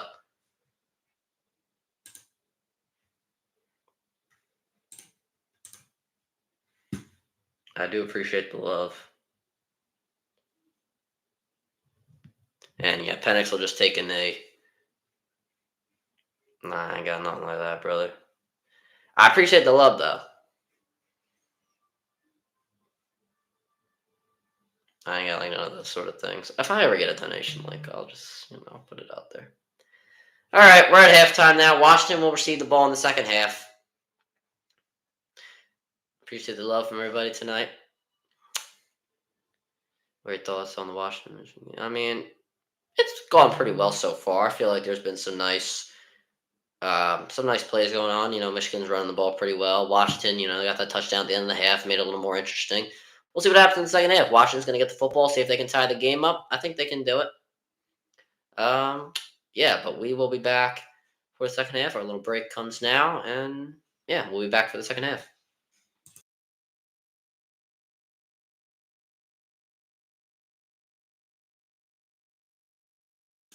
I have Michigan winning right now. I have Michigan winning this game. They're up right now, so we'll see. All right, chat. When the third quarter comes around, that's when we will be back for. I forgot I have this microphone button that I can just hit mute on now. So.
Don't tell me that's my boy Jack Dugan.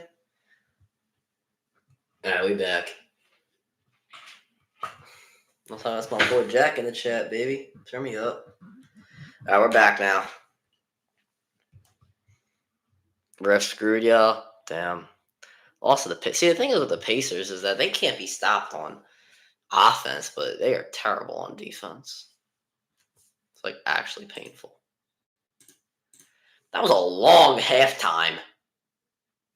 All right, but here we go. Washington getting the ball. There's the kickoff.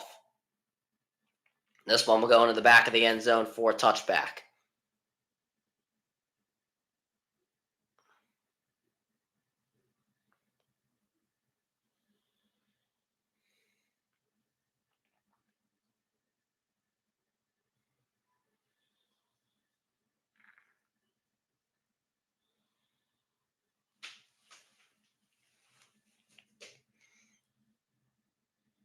Alrighty, yeah, McMillan's playing great tonight. Penix made some nice throws, made some bad throws, but Washington is only down 7. Trip set on the right. Penix to throw to start. Pump fakes under pressure. Gets this one away. It is almost intercepted. Oh, wait, now they're saying it is intercepted. Intercepted on the very first play of the half. That was Johnson on the interception. The Washington fans can't believe it. We're going to have to see the replay. Oh, my goodness. I think Penix was just trying to throw this one away. I think that was intercepted. Let's see. So it was knocked out of Johnson's hands. Let's see if this ever hit the ground. That never hit the ground. Oh, my goodness. I don't think he ever steps out. No. Nothing is ever out. That is an interception to start the half. Unbelievable. Wow. All turnovers are reviewed. Wow. Just wow.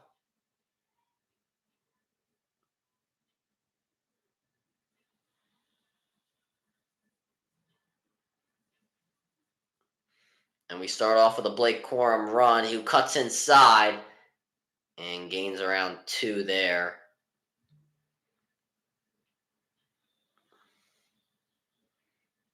Now Michael Penix is limping on the sideline. So what happened? Did he get hit in the leg or something? Hit in the arm?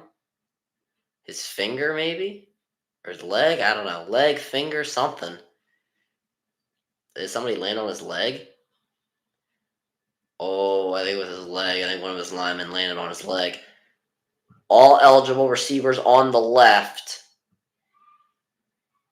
Here is Corum who goes through the middle. Blake Corum to the 20, inside the red zone, down at the 16-yard line. What a boost of energy for the star running back. And once again, you see those blockers just doing an incredible job. Give credit to the right guard, Barnhart. He does a great job blocking inside, creating that B-gap hole for Blake Corum.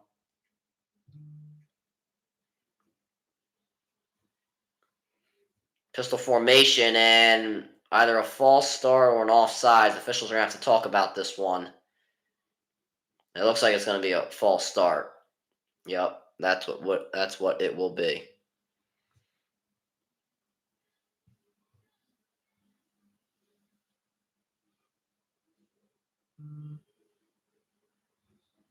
Then the Flyers, a losing streak or winning streak or whatever they have been going. It's over.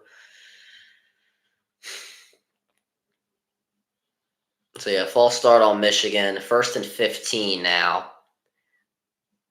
Corum in the backfield, McCarthy in the shotgun. Have a spread set. Loveland now going to move in motion. They're going to give it to Corum, who's going to go right up the gut, but Washington's going to meet him there.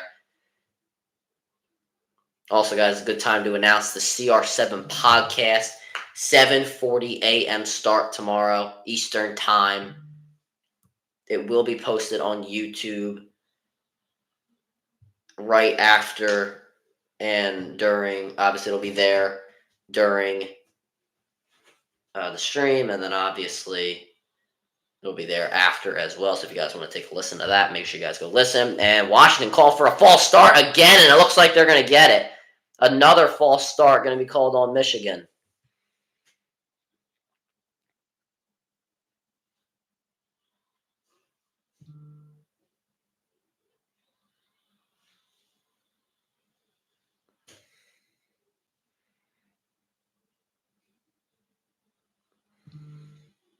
Oh, yeah.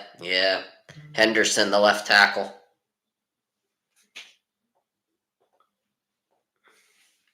Second and 18 now coming up.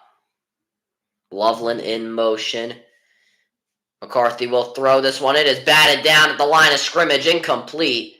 Washington players falling onto the ball just in case of a fumble, but that was knocked down at the line of scrimmage. It's now 3rd and 18. And let's see here. Yeah, right at the line. And that was Ledigasunu, I think that's how you pronounce his name. Batted that down at the line of scrimmage.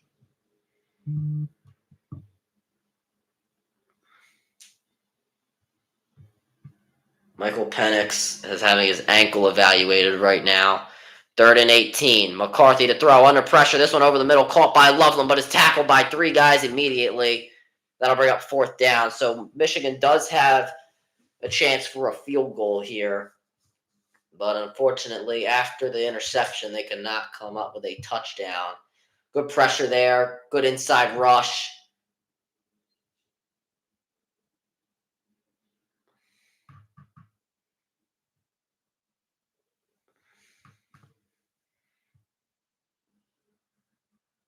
That was Jacob Lane. Haven't heard of much of him today, but a great inside rush there.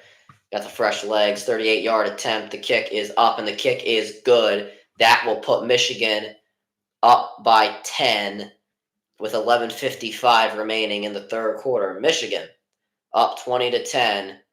We'll see if Michael Penix is going to come back out there for this drive or if he will still be evaluated for his ankle injury.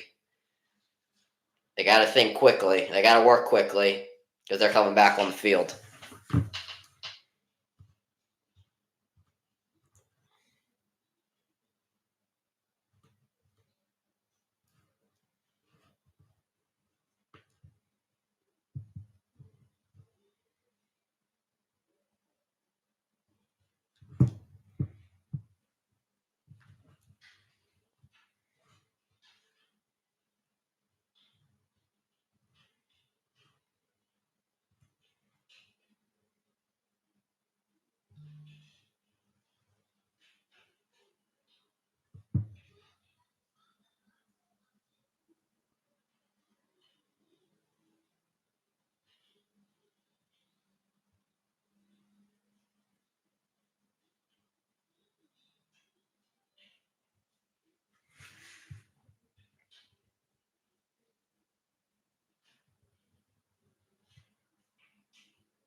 All right, so we'll see what Penix does, and hopefully for Washington, he can come back out there.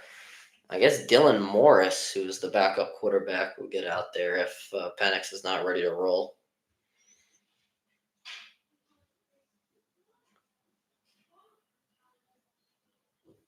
But, I mean, interception on the first play of the half, I mean,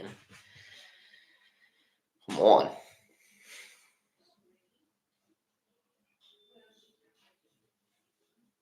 It just can't happen. Well, if we can get back to this game, we can see if Penix is coming back in there. And they just keep going on commercials.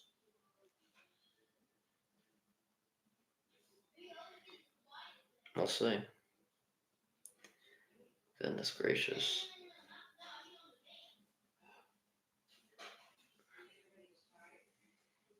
Showing DoorDash ads when I just want to get to the game. Like, I remember when I was younger, when I first started watching football, advertisements would be once every 2 drives. And now they're like once every 1 drive, which is so annoying. All right, here we go. We're back. And when I don't understand these guys who are on the field like with the timer of like when they can start going again. Like I just find that I don't know. I just find that funny. It looks like Penix is going to go back out there. He's walking around on the sideline. Does not have his helmet on though. We'll see if he steps on the field.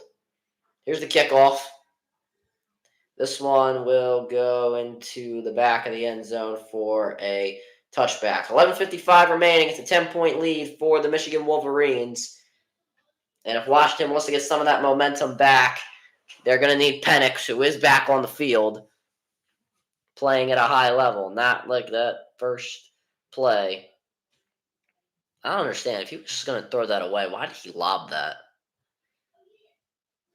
Why didn't he just like bullet it out of there? 1st and 10. No one in the backfield with Penix. Has a trip set on his right. Moves Johnson in the backfield, and that's who they give it to. Johnson goes for the B gap and will get a few yards on that first down. Now 2nd down coming up, and it's going to take a lot more than 4-yard runs if you are the Huskies. This 10-point game and the way this Michigan defense has been playing today, it's going to be hard to score points. 2nd and 6. Penix will fake it here to Johnson. Now Odzune gets it on the bubble screen and gets the first down with some good blocks on the inside. 1st down, Washington.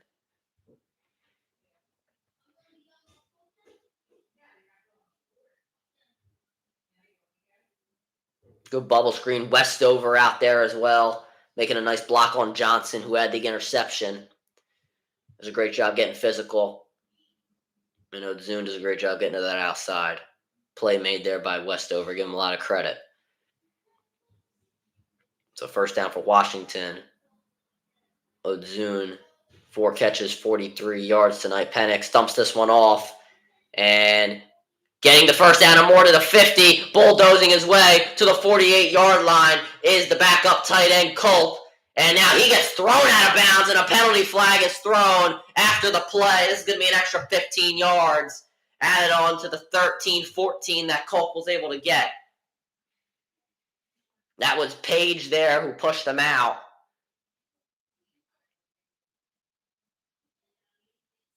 Unnecessary roughness on Page. 1st down, and the extra 15 for Washington.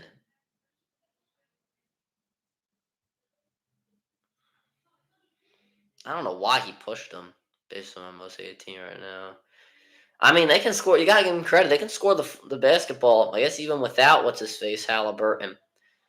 Anyway, now the Huskies on the Michigan 34-yard line. Good start so far. They got to break. They got to finish it. Penix fakes it, throws this one over the middle. It's tipped, and it's incomplete. It was in the air. A lot of hang time. It was tipped at the line of scrimmage.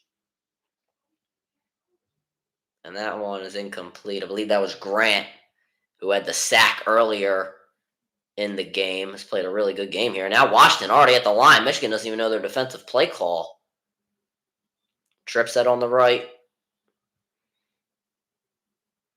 And here is a give, and getting 2 yards on the run is Rodgers.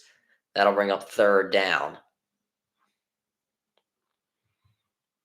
Rodgers will come out of the game. It's 3rd and 8. Big play coming up for Washington. You don't really want a field goal here. You want to cut it to 3 so you can get that momentum back.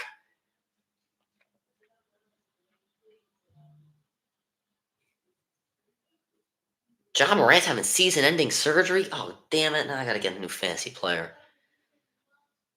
3rd and 8. Penix will throw. He's under pressure, and he throws this one caught, but tackled immediately is Westover. The Michigan secondary tonight, they have been so fundamentally sound when it comes to tackling. They've gotten low, they've synced, and they have wrapped up.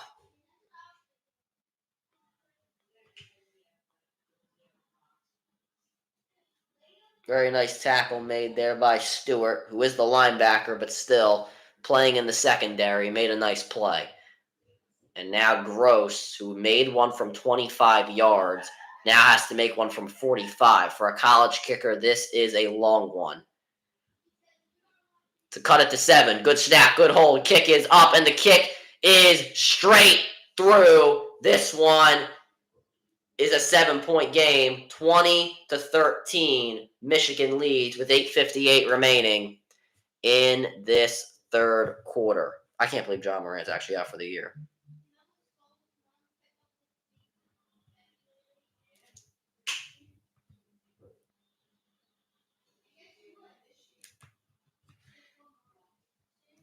$25-game suspension. And then John Morant out for the year with a torn labrum. That is unbelievable.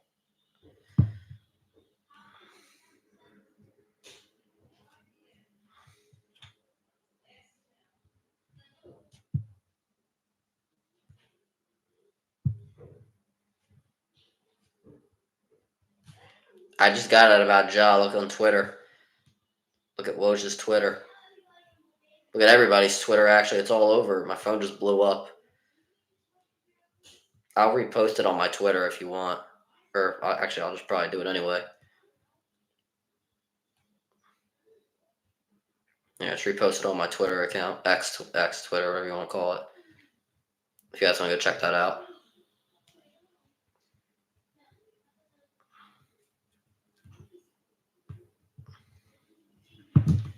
Here, I'll link my X. I'll link my X account so you guys can see that. Also, keep up to date with like what I'm tweeting about throughout the game.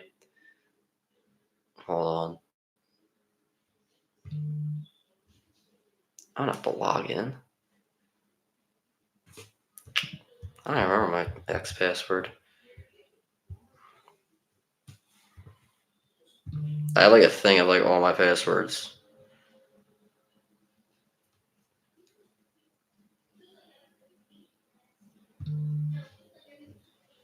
I don't even know.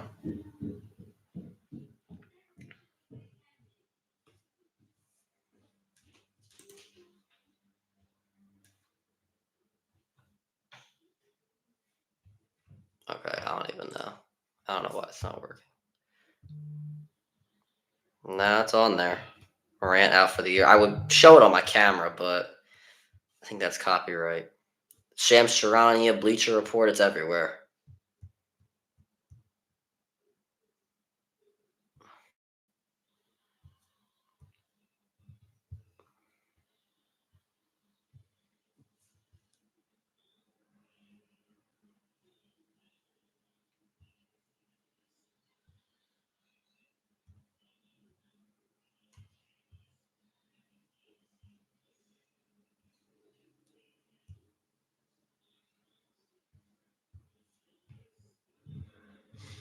All right, so Washington will kick this one off. Yeah, it's there. John Morant out for the year.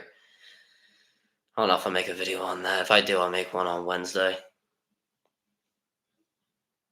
It'll be like a short video. All right, this one's going to go in the back of the end zone for a touchback. Michigan was back out on the field.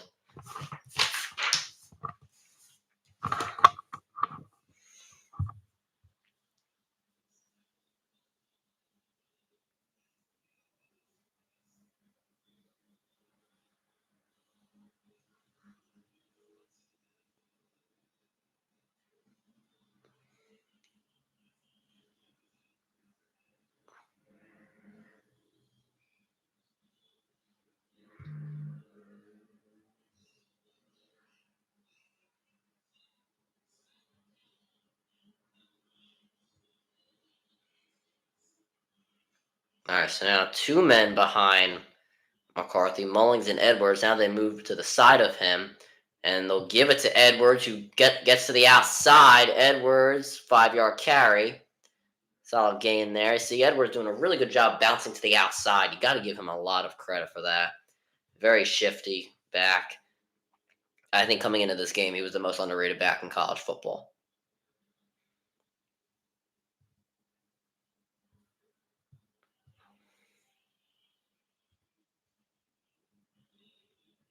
Gotta give credit to Moore, the offensive coordinator. He's done really well tonight. 2nd and 6 coming up for J.J. McCarthy and company. Loveland in motion. If he shifts over, they might run this ball. And yeah, they will give it to Donovan Edwards. Boost of speed, but a good hit or good play from behind by Lane, who has done pretty well in these past 2 drives. He caught Edwards from behind. And a good finish by Hampton.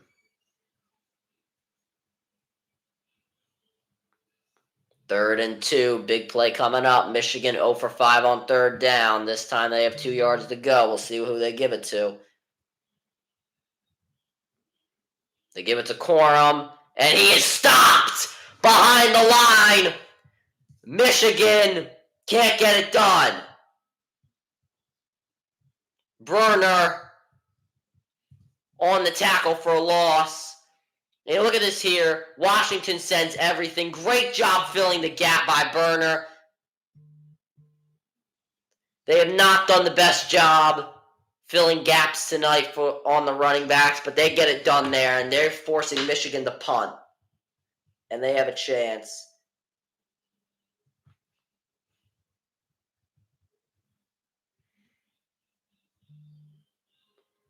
To tie this game up. Fair catch called. And this one at the 26-yard line.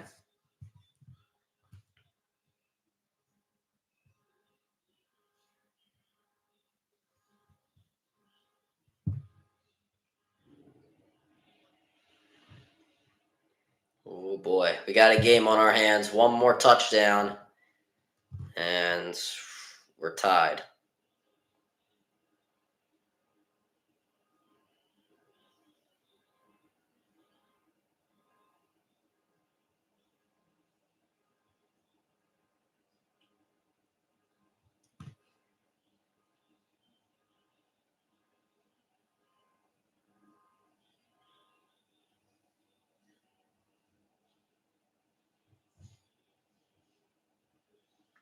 What the hell did Robert Griffin just tweet out?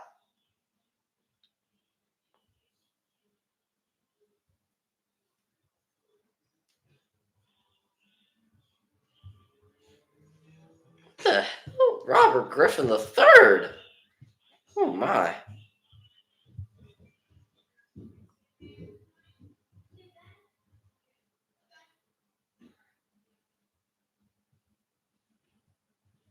My goodness.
All right. We're back now from the Washington 26-yard line. Here is Michael Penix. He will start off with throwing the football. Throws this one. It's caught. And getting around 5 yards is the tight end Westover, who has been a key figure in today's game.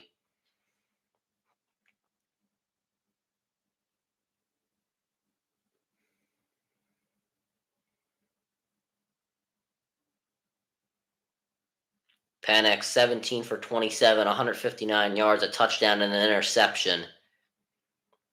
Still has his team in this game, and he can tie this game up if Washington's able to score a touchdown. 2nd and 5. Fakes it to Johnson. Screen pass to Polk. Polk gets a first. Adam Moore. Polk to the 40. Gets tackled at the 42-yard line.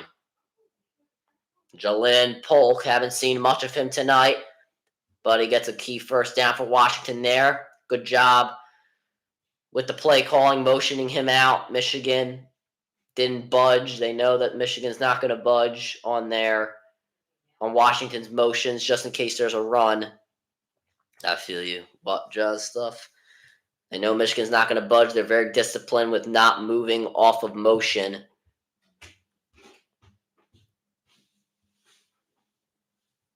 There's a fake. Penix under pressure. This pass incomplete. He was going for McMillan in the backfield, but he ended up tripping. Post sports news on your IG. I post sports news on my... I normally do sports news on my Twitter. And I do, just stuff like that. I've been recently doing it. Whenever I just see stuff, I'll retweet it or I'll just post my opinion about it. And then on YouTube, I'll just post it. I'll just make a video and post it when I get home. 2nd and 10 now. No one in the backfield with Penix, Westover in motion. Penix will throw, has all day. He is going deep, and it is incomplete. Overthrew Polk.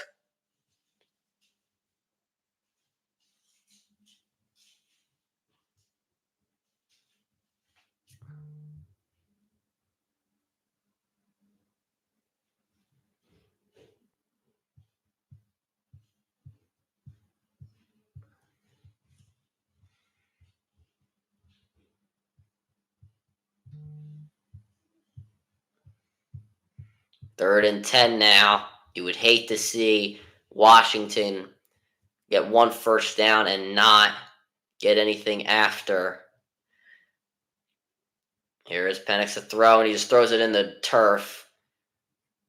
I'm not sure if this was an offsides or a false start. Washington's moving back like it's a false start. Yep, false start on Washington.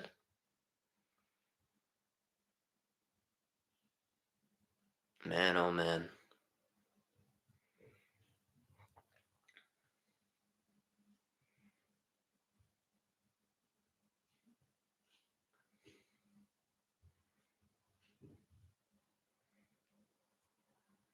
That's Washington's third penalty of the game. Michigan fans are on their feet, hoping for a stop on this 3rd and long.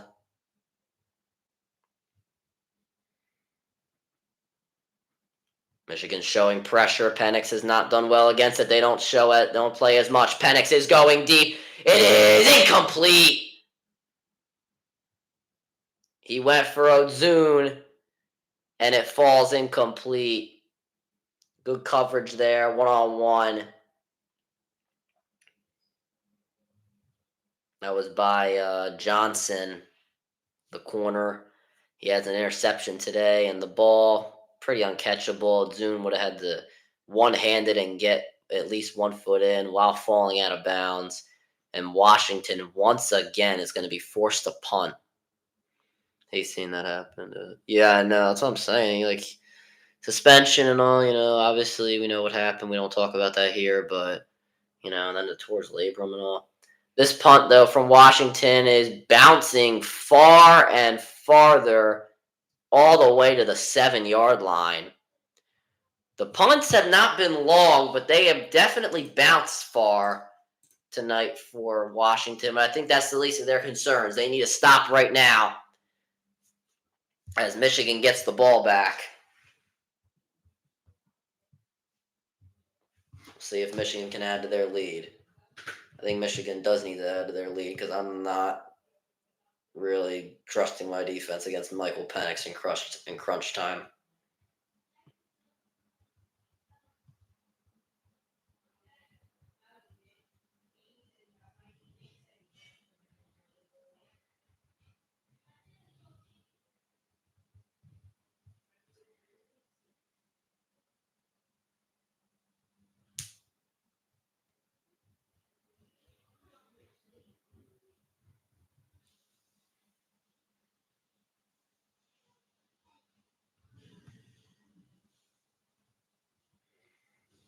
Jeez. One box is loaded with Michael Jordan, Travis Scott, Derek Jeter, and Stephen A. Smith. Jeez Louise. And more. God damn.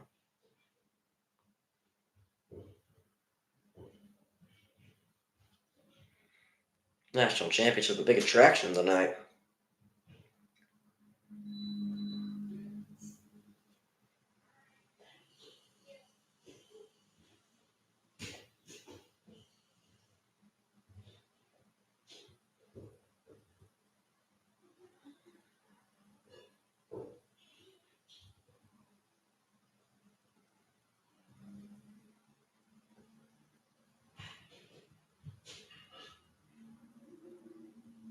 You watch Stephen A. Smith on First Take? Yeah, I watched her.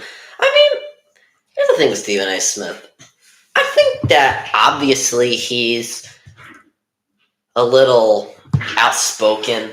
Like, obviously he's got that, I don't want to say cocky personality, but he like believes in himself. And like people say, oh, he's cocky and like he needs to shut up. Like, you want to know good? You want to know something about him? People hate him. Like they literally hate him for the sports takes that he makes. I don't hate him, but that's the best thing in the world when you have people hating you for the sports takes that you make. Like that's why I don't like. That's why if you go to my TikTok comments, you will see people that just don't like me for the amount of for the stuff that I say and how much I yell. Like people don't like me because of that. And that's how I know I'm doing something right. There's a group of people, I won't say names, but I know they don't like me. And cool, because I yell and I'm outspoken and I'm I just do what I want to do. Like I don't have any care in the world. And people don't like that. But guess what? I know that it works. I know that it gets under your skin. And I know you're going to come back and you're going to watch me again. Blake Corum gets the carry. And he is taken down way in the backfield. And I appreciate that. But it's also good to have people that don't like you. Because then when you're a content creator, if you have people that don't like you and they don't like to hear and they don't like your opinions, they're going to keep coming back so they can keep telling you how much they don't like it. So I guess with forward progress, Corum is back at the line of scrimmage, so it's 2nd and 10 again. You know what I mean? You know what I'm trying to say? Hand off to Corum again, and he's not going to get as lucky again. 2 yards on that carry. Well, yeah, I mean, it is what it is. You don't have to like me. But the problem is if you don't like me, but my problem is when you don't start coming back for more, then that's when I got to start worrying. Because people that don't like me, they keep coming back for more. There's a difference.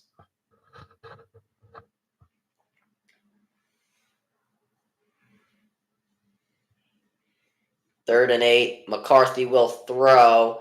He is trying to escape. He is going to run. J.J. McCarthy with the first out of more. McCarthy to the 30, down at the 31-yard line. J.J. McCarthy using his legs to his advantage for one of the first times today. And Michigan with a first down. And you see those linebackers dropping for Washington. It looked like they were going to come straight through the middle. But they dropped in coverage. J.J. McCarthy realizes this. And he is able to get a first down.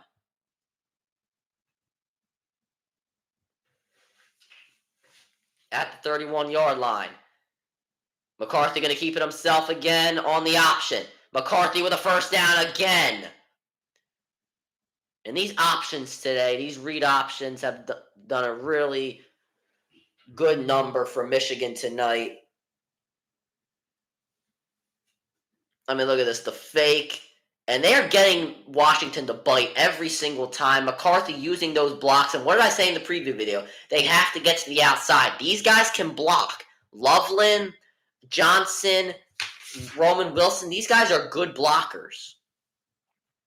J.J. McCarthy, the last 2 seasons, he has rushed for 40 first downs. That is the most in the Big Ten throughout that time.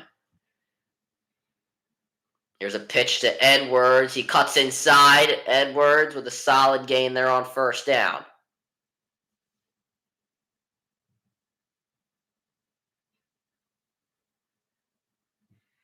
Second and 7 coming up.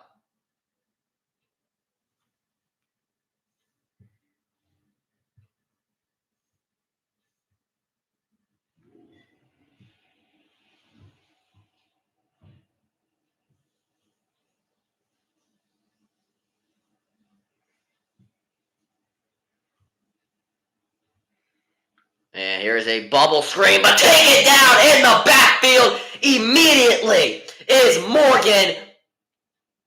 They had that play scouted from a mile away.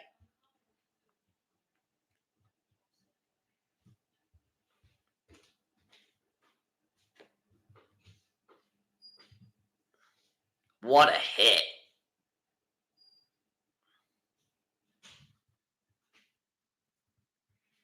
That was Fablucon. I think that's how you pronounce his name. His helmet came off. Fablucana, that's how you say his name. He has to come out of the game because of his helmet. Now Washington looking to show the blitz. Will they drop those linebackers again? Like they made the mistake on the first time, led the McCarthy run. Another bubble screen to Roman Wilson. Getting to the outside, trying to lead from the block from Loveland, but he is going to be taken down. And that will force Michigan to punt. Turner there, not going to let Loveland let him stay on that block. And if Loveland could have gotten a little more upfield, you see that both him and I couldn't get the glimpse of the other number, but there was somebody else that went for the same block. So it led to Loveland not being there for that block on Turner upfield. And now another punt for Michigan. And this one will bounce to the 11-yard line, and it is going to be down there. 39 seconds remaining, so Washington just has to run one more play before the end of the quarter.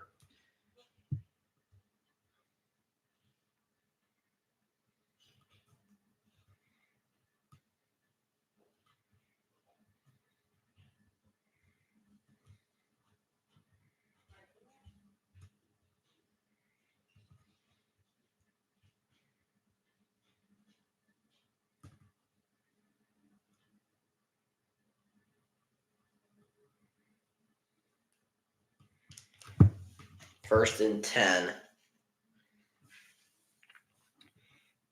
at the 11-yard line. Johnson moves into the backfield. Penix will throw. Has time, throws this one. Overthrown again. He went to Polk. And if these balls were on the money, I mean, Penix would be having a lot better of a game. Would have had a touchdown to Ozune earlier in the game. Polk was open. That was a good route.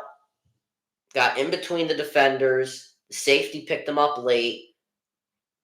Penix got the ball off in time. It's just couldn't put it on him.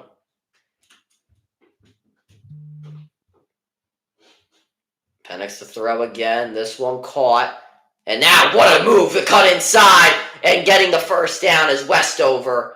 He has been good tonight. Very good, might I add. Just a good out route there. Shakes 2 men at once. Realizing there's no linebackers inside, they all move to the outside. Just a great, great move. Washington does not have to run another play. I highly doubt they will. And no, they will not. That will end the third quarter, guys. Michigan up 20-13 as we go into the final quarter of the college football playoff season. Michigan, 1 quarter away from a national championship as they lead 20-13.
One more quarter. Oh, baby.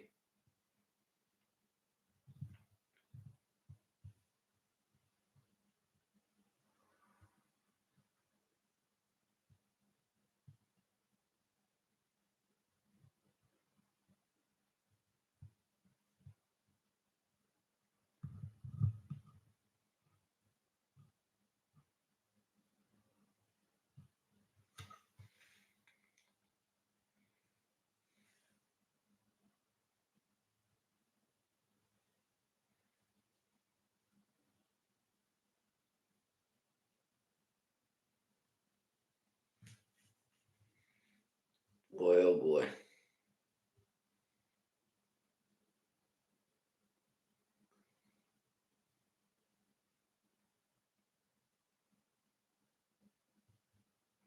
I can't believe the Eagles are actually minus 2.5 on the betting line. I actually just can't believe that. Like, their chances have gone up in the past few days. Like, how is that possible?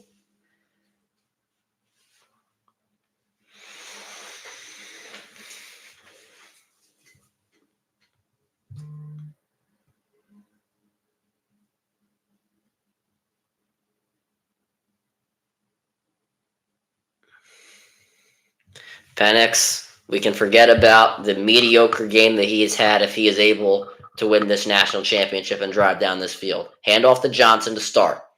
He will be tackled with a 3-yard gain.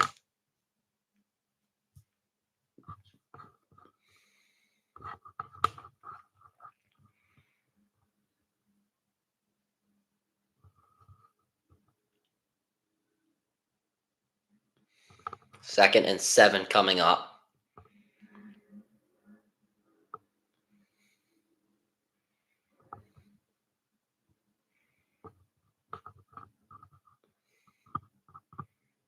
Penix not snapping. A lot of pointing about who's offsides and whatnot.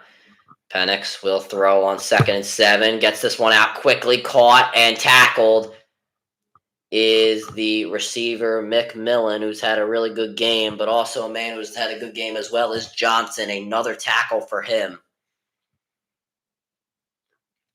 He has just done so good tonight when it comes to tackling. Did a great job wrapping up. I think McMillan thought he had that first down easily, but Johnson told him no. Michigan has to adjust their defense as Washington has a new formation set up. Washington started out 2 for 2 on 3rd down there since 0 for 7. It's now 3rd and 4. Here comes the pressure. It is dropped on the wheel route by Will Nixon. The pass rush came. The man who was supposed to be picking up Wilson, I couldn't get a glimpse of who it was, but that forced Penix to get rid of the ball. That was Stewart. He was supposed to pick up Nixon, but he went after Penix on the blitz, and that is a killer if you are Washington. You needed that first down. And if you are Penix, you got to be frustrated on that one. You haven't had the best game, and the one time you're starting to get something going, your running back drops the football. This punt goes to the 20 and bounces out at around the 17, 16, they're going to say, yard line. 13:29 remaining. J.J. McCarthy looking to lead his team to a national championship. We'll see if he can add to their lead when we come back.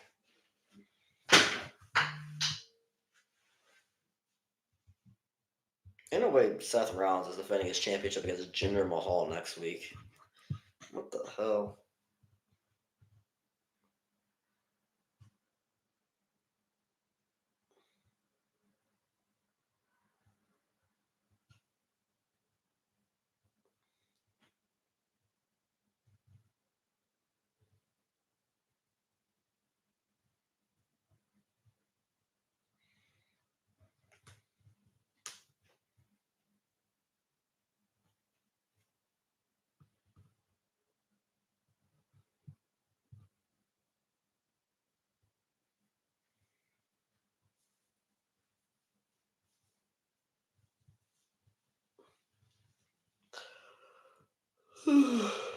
Oh, man.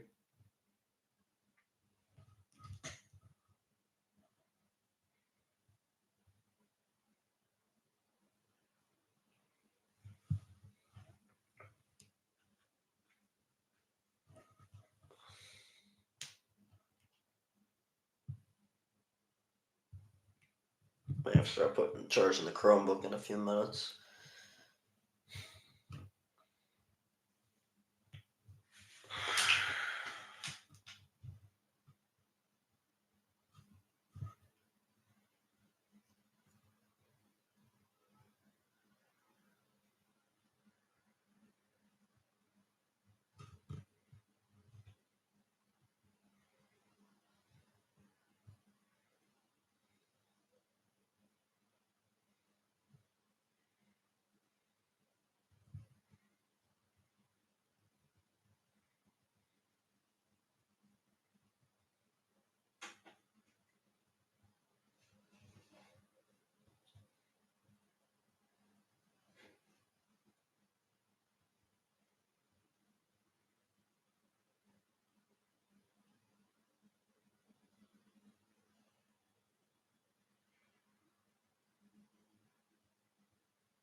All right, here we go.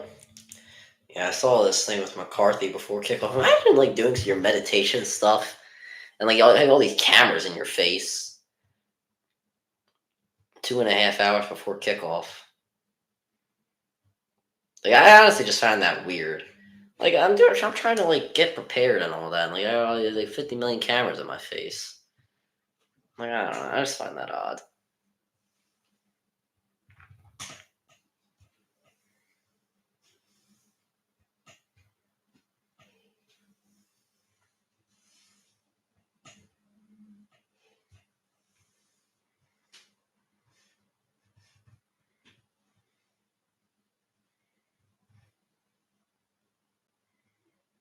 McCarthy fakes this one to Corum, gets to the outside, throws this one over the middle. It is incomplete. Another drop.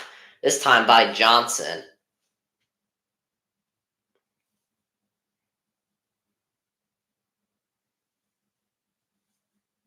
Good route. No one picked him up. The linebackers are spying on McCarthy.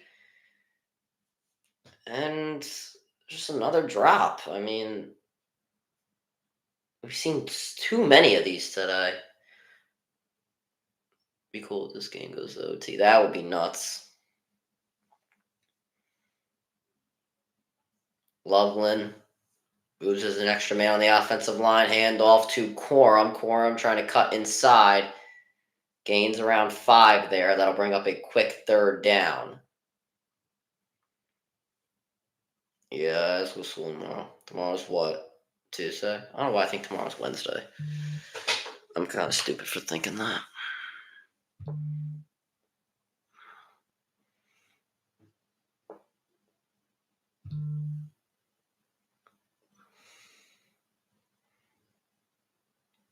Third and 6.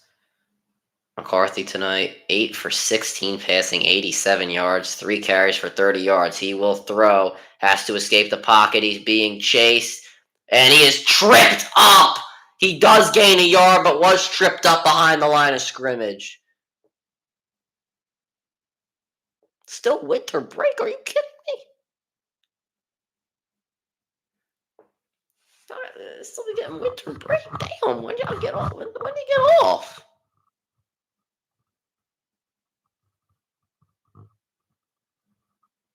I feel like everybody went back January 3rd. That's when I went back.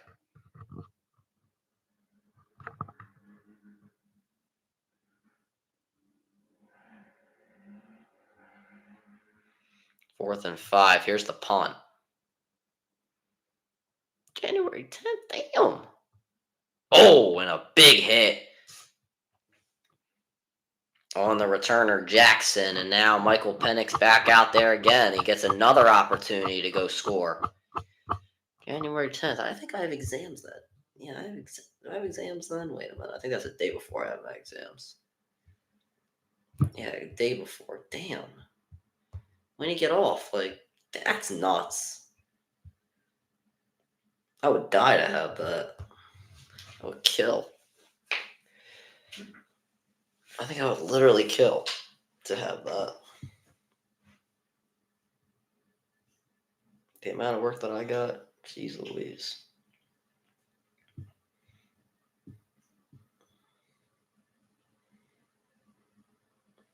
Yeah, I still got to go in early for the podcast tomorrow, actually.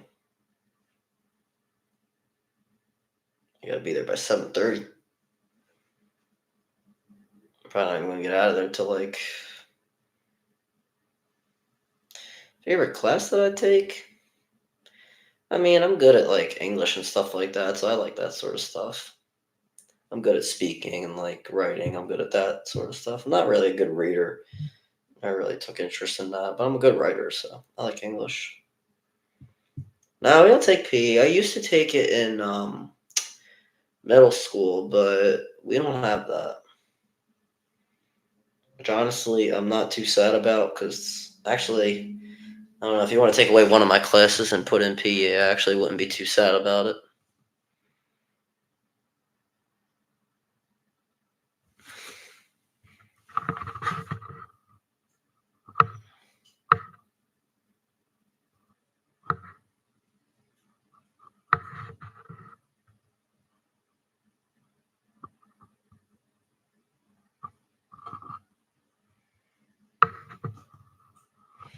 I don't know, we'll see.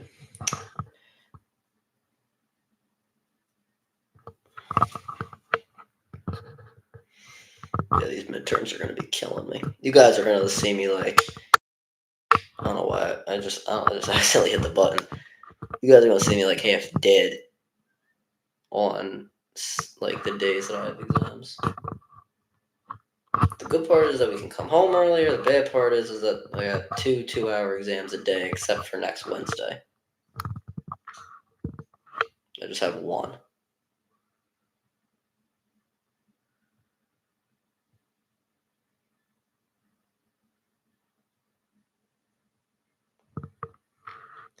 Streaming schedule. I'm hoping to stream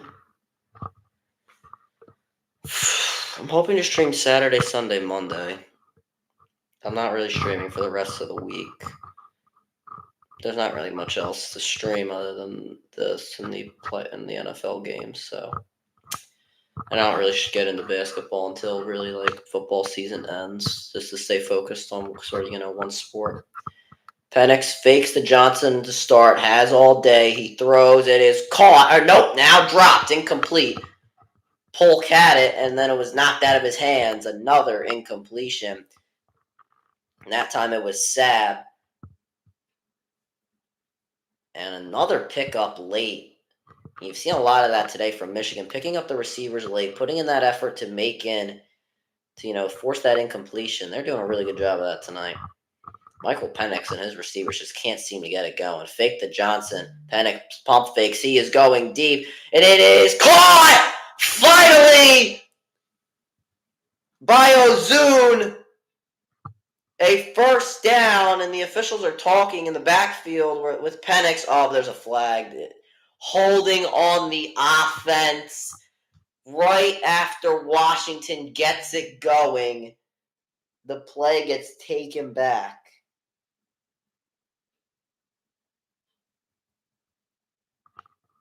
Who was the penalty on? Ah, damn. Rosengarten. Finally, they get a play, and then it's taken away from them. That is sad. 2nd and 20.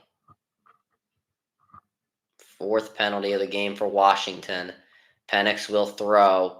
Has time. Throws over the middle. It is caught by McMillan, but taken down immediately. Sainstrill. The tackling, once again, from this secondary has been incredible tonight. Give them credit. And I'm going to have to put in my charger for this computer. Yep. I'll do it at the next commercial break.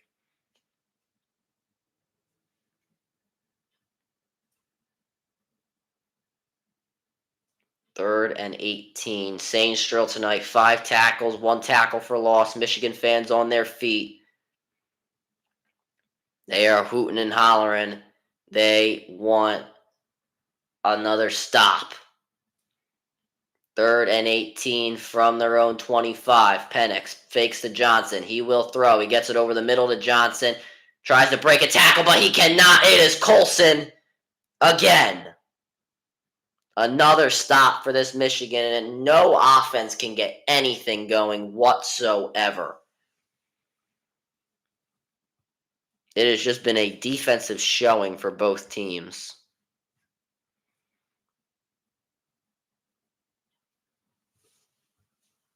I mean, the one time that Washington sort of gets themselves back into it, they get a penalty called against them.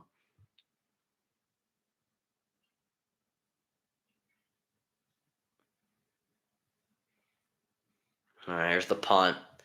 And this one is fair caught at the 29-yard line of Michigan. And Michigan's offense will come back out again to see if they can finally put some points up on the board in this second half. See what they can do when we come back. Honestly, this game is just it's getting uninteresting. It's at that point where it's just getting uninteresting, where it's just defensive stops, and the clock is just continuously stopping. Where that gets boring at some point, because I've been streaming over 3 hours. Normally we'd be getting done at this point.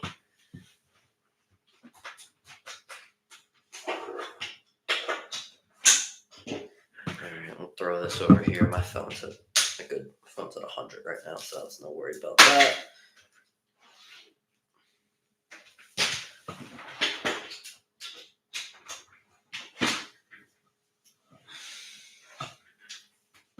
Alright. Put this around here. Oh, my hand is in the camera. That's nice.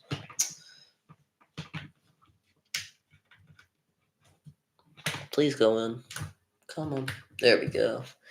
And my computer is charging. Okay. Alright, so we're going to have to go stream without the light. That's okay, though.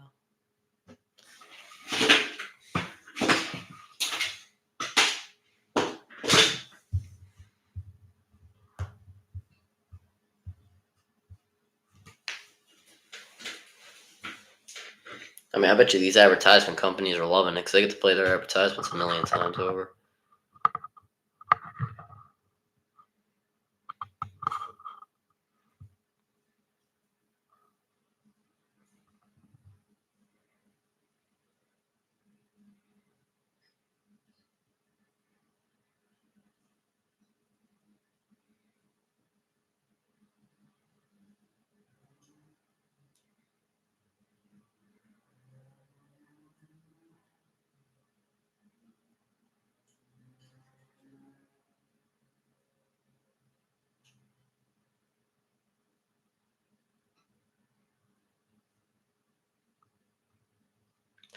All right, we are back now. I'm not watching no post game. Forget that. Forget me watching the post game.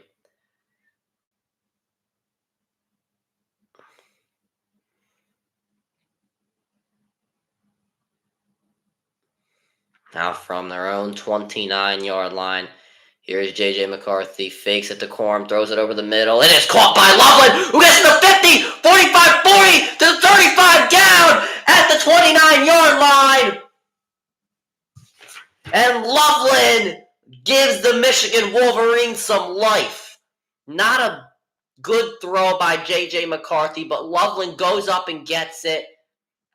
Does a good job staying in between the defenders and then getting the yards after the catch. 3 catches, 64 yards for him. Here is Corum. He gets around 3 there. We're under 10 minutes to play, just about to be under 9.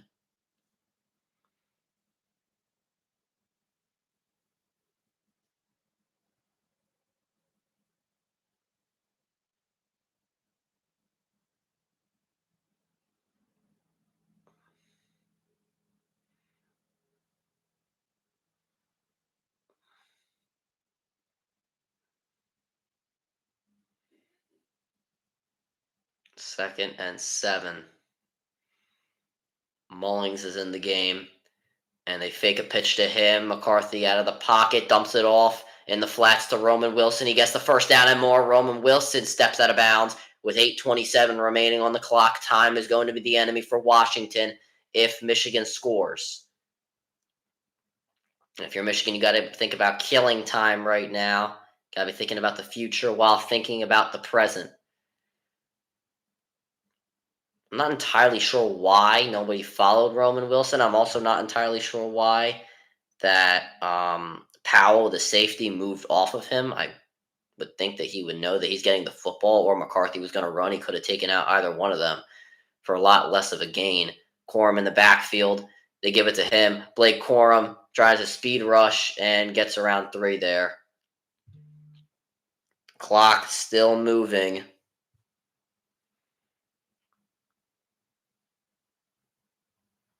I was actually only a gain of 2 there.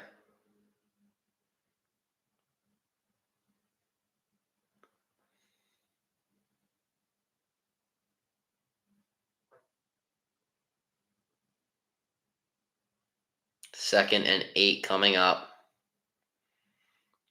Corum once again in the backfield. Now they say second and 7. Oh, goodness gracious. 3 extra blockers in there.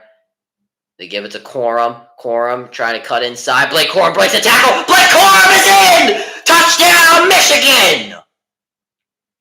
And now the Wolverines up by 2 scores. Blake Corum with a 12-yard rushing touchdown. That puts the Wolverines up 26-13.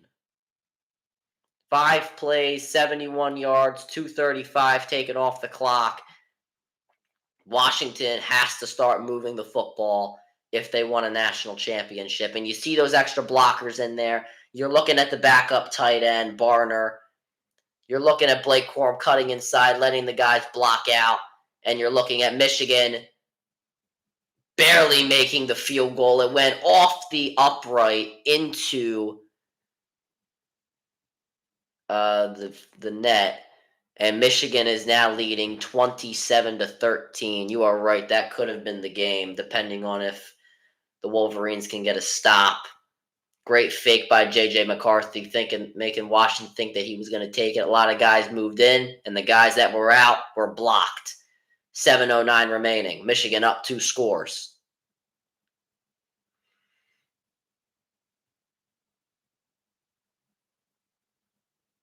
If Washington does not start moving the football, then they're going to have some problems.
I don't know, Chad. That could have been it right there.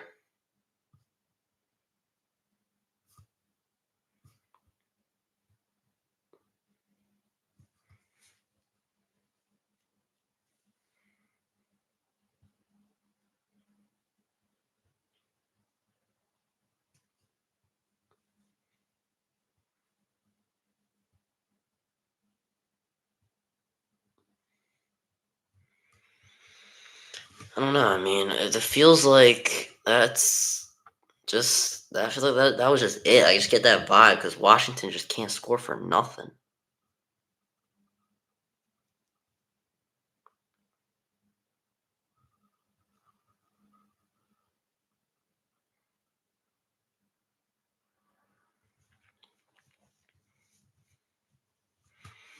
Blake Corum has now scored a rushing touchdown in 26 games that he's completed. Damn.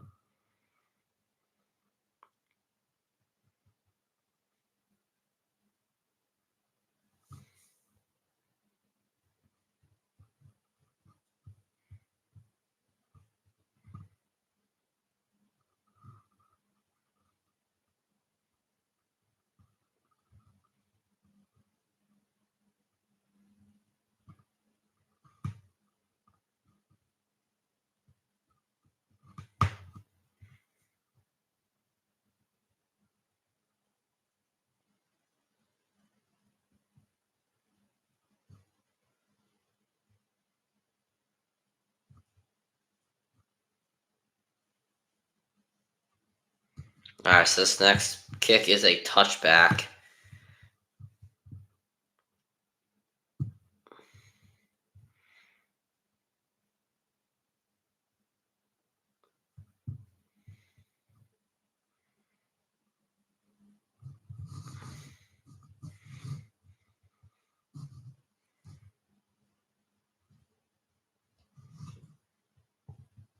All right. Penix with nobody in the backfield. Trip set on his left. 7:09 remaining in this game. He will throw. This pass is caught by Polk. Polk moved backwards and is still trying to go forward. Gains 4 yards there. And that is now second down. We're under 7 minutes to play here. As Penix and Washington are in hurry up form. 2nd and 6.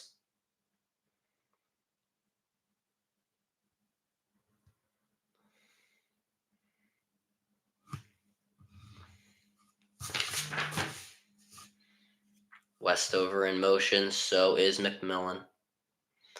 Penix to throw again. He is going deep. It is caught! Ozune is tackled inside the 30! And Washington finally with a big play! Miscommunication. Sandstrill didn't know if he was supposed to pick up Ozune. Safety help came in by Moore a little too late. Ozune with 5 catches, 87 yards. Now we're under 6 minutes to play. And a penalty. Looks like it's going to be another false start on Washington. Those have killed them today. Hopefully for them it doesn't kill them again. Yep, another false start. Wow.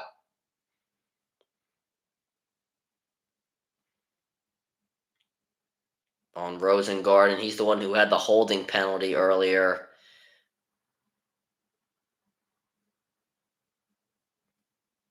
See, McMillan's gotten the ball so much today that nobody's really paid attention to Ozune, but he's had a really good game. I mean, he's had some passes that were really off the money from Penix as well. Like, he's gotten open.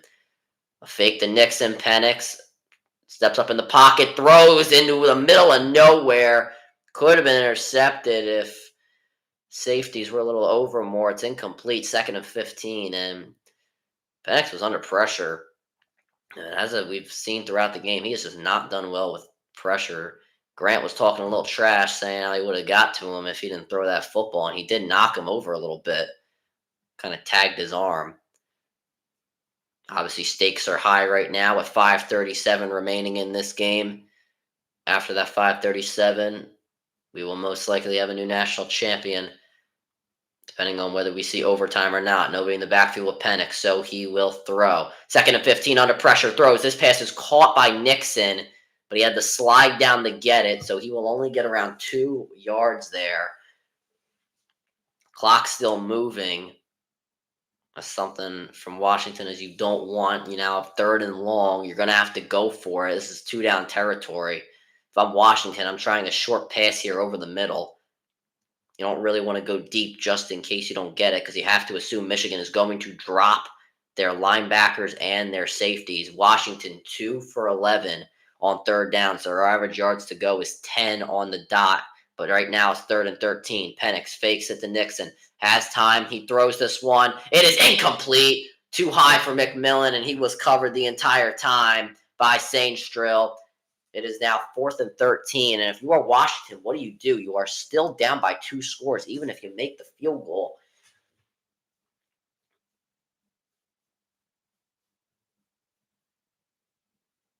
This is tough for Washington. That's why I said they should have just gone short. They would have had a better chance on 4th down now.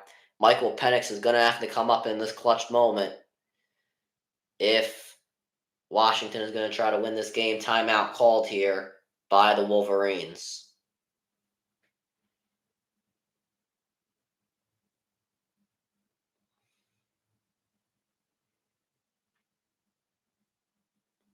.452 remaining. 4th and 13. Oh boy, Michigan fans on their feet. They want themselves another stop and then their national championship. Washington has run 10 more plays than Michigan, but Michigan has almost 200 more yards than the Huskies and over 250 more yards of rushing yards.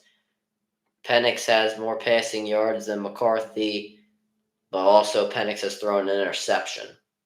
4th and 13. This could determine the game right here. 2 receivers on each side. Johnson in the backfield. Here is Penix. He drops back. He's under pressure immediately. Just has to heave one up. It is incomplete, but a flag is thrown in the secondary. They held Ozune. They got what they needed. Penix very slow to get up. That was Johnson there who held them. They're going to call pass interference and maybe roughing the passer. Both are 15-yard penalties. Oh my goodness. It was holding on the offense. Oh my goodness. Holding on the offense is going to offset the penalties again. Bertrand, he didn't know the snap count, so he had to hold. Oh my goodness. How do you not know the snap count? Or, I'm sorry, that's Rose Garden.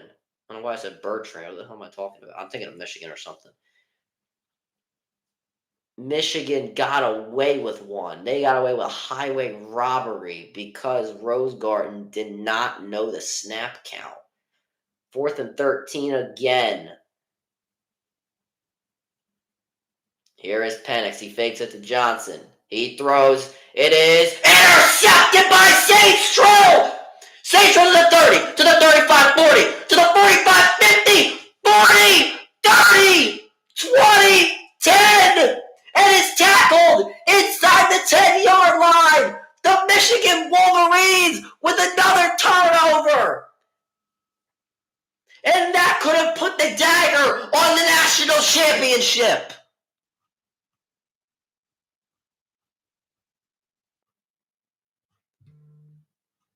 Mike Sainstrill, what a game.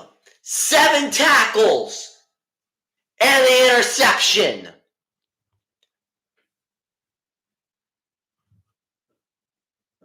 I mean, there were a lot of, and another bad read by Penix. He had, I don't know who it was over the middle. I'm not sure where he was throwing the ball to. Now, Michigan, all they got to do is run the clock out.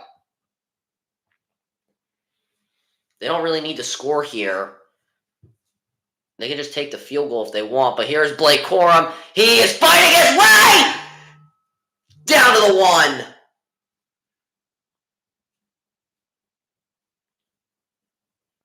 Washington not going to use their timeouts. It seems like, yeah, his draft stock is definitely going down after this performance.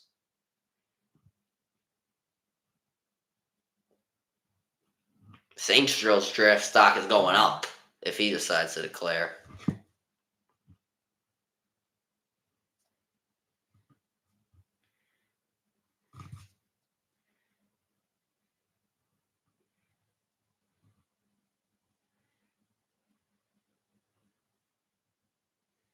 Second and goal, and Michigan barely gets it off. Corum is in! Touchdown, Wolverines!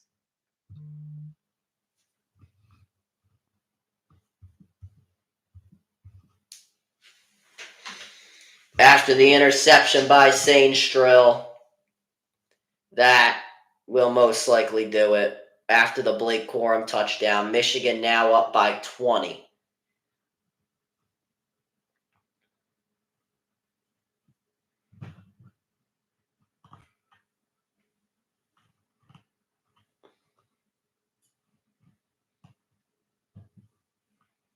Wow. The extra point is good.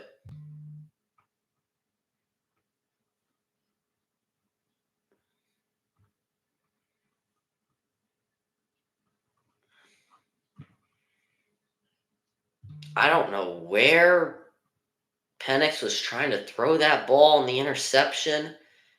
I just don't know. Michigan, though, up 21.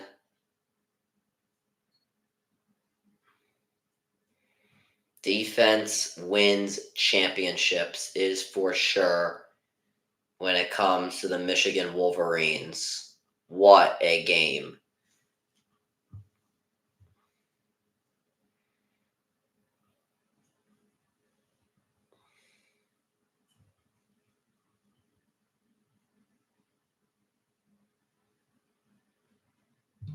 Corum, 20 carries, 133 yards, an average of 6.7 yards per carry, and 2 touchdowns.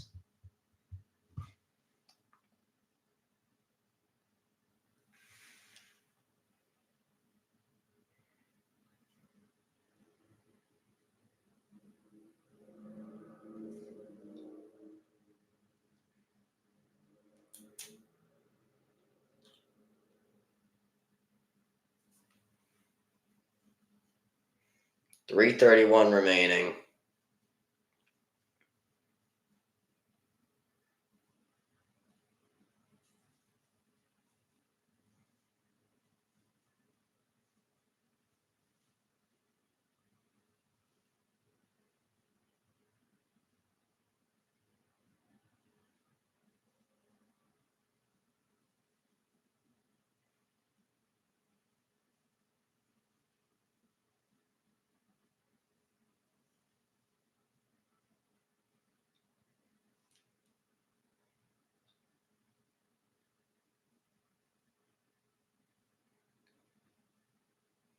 Penix to throw. This one over the middle, caught by Polk. And now a flag is down for unnecessary roughness on Johnson. Penix is hurting in his ribs. You can see it.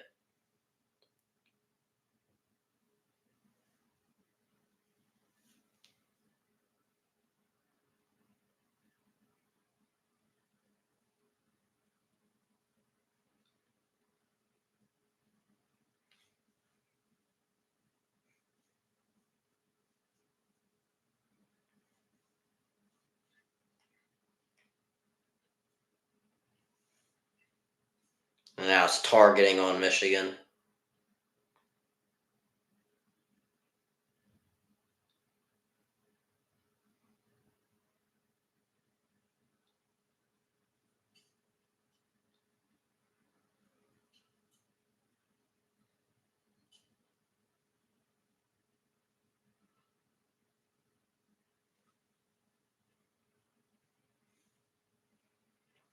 I don't think the helmets made contact, but actually, I think they might have.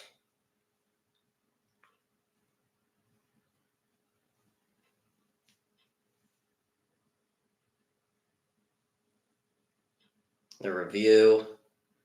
I guess Johnson is done. Oh no, he's not. Targeting reversed.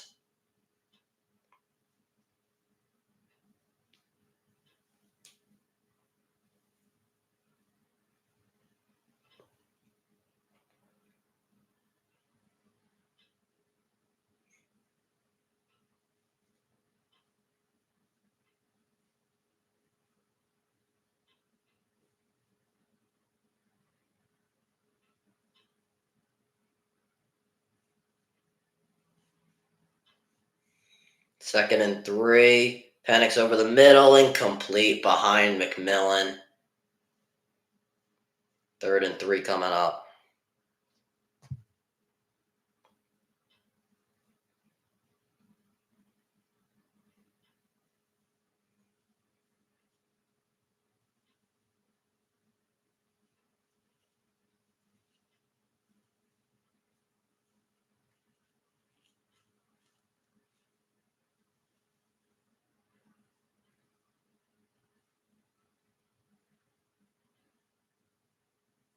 Third and 3. Penix throw over the middle. It's caught by Nixon and not going to get the first down. Sainstrill with another key tackle.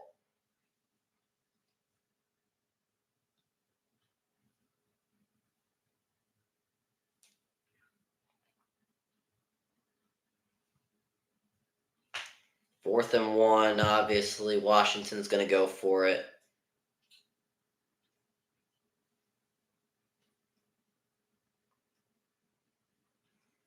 Hand off to Nixon. He gets the first down. And with 2:20 remaining, the clock will keep on moving. Washington is going to try and do anything for some pride points. Penix to throw over the middle. It is incomplete, broken up. Intended for Cuvas.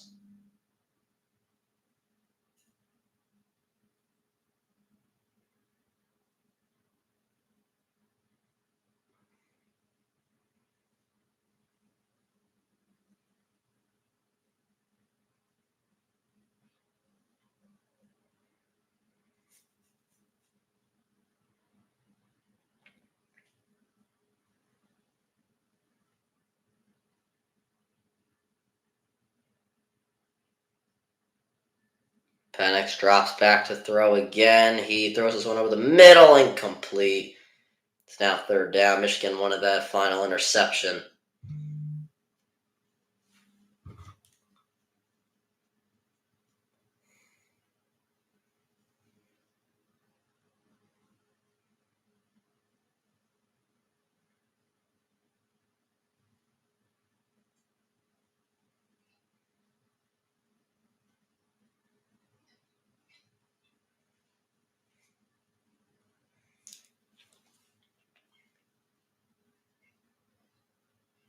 Third and 10. Penix will throw under pressure. He throws this one deep. It is in the middle of nowhere. Fourth down.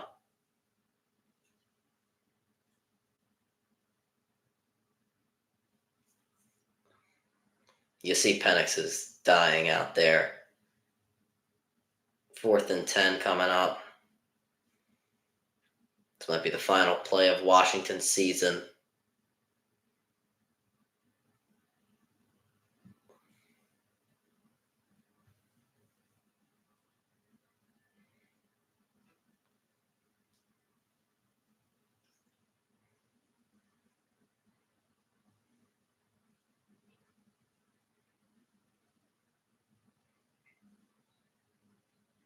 For whatever reason, Michigan calls a timeout.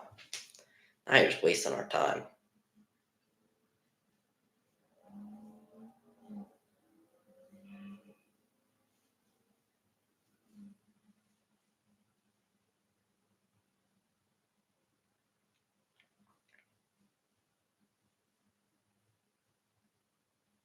Something in his ribs, it looks like, Penix. He does have an extra pad there.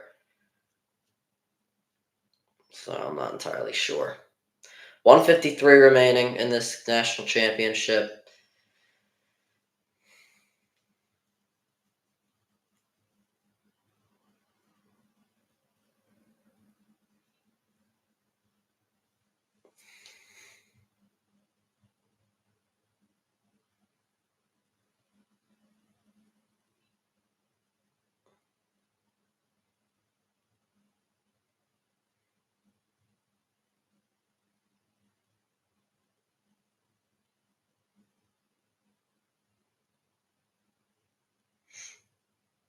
Fourth and 10, Penix to throw. This one is incomplete. Intended for Culp, a turnover on downs. And this one is over. 149 remaining. Michigan just has to take a few knees, and they will be national champions.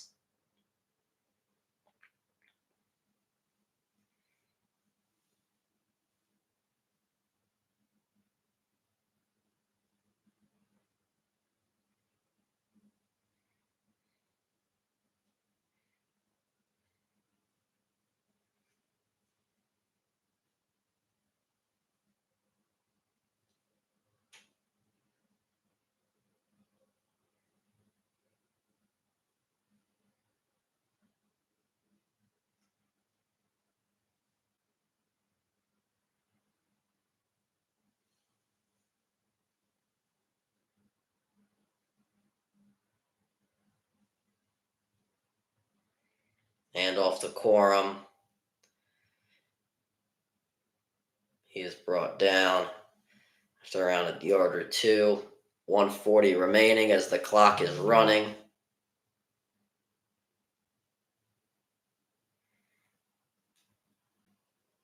That was a yard there on the carry.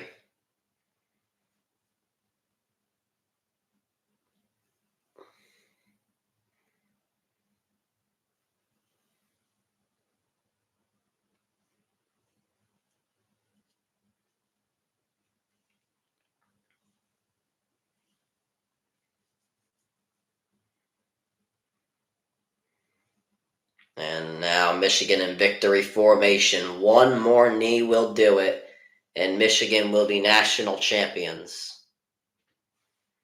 Wow. Unbelievable. Michigan is going to do it.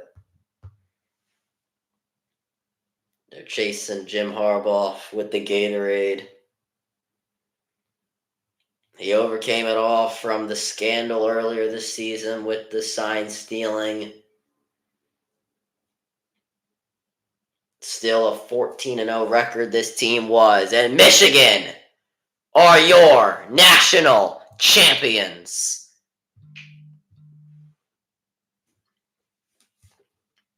The Wolverines have done it. Jim Harbaugh finally wins the big one. They are national champions.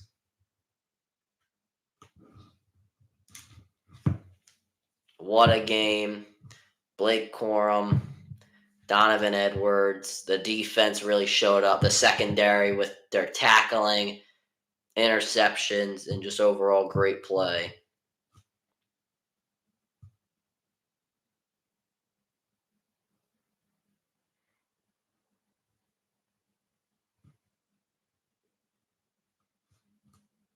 All right, Chad, that'll do it for this stream.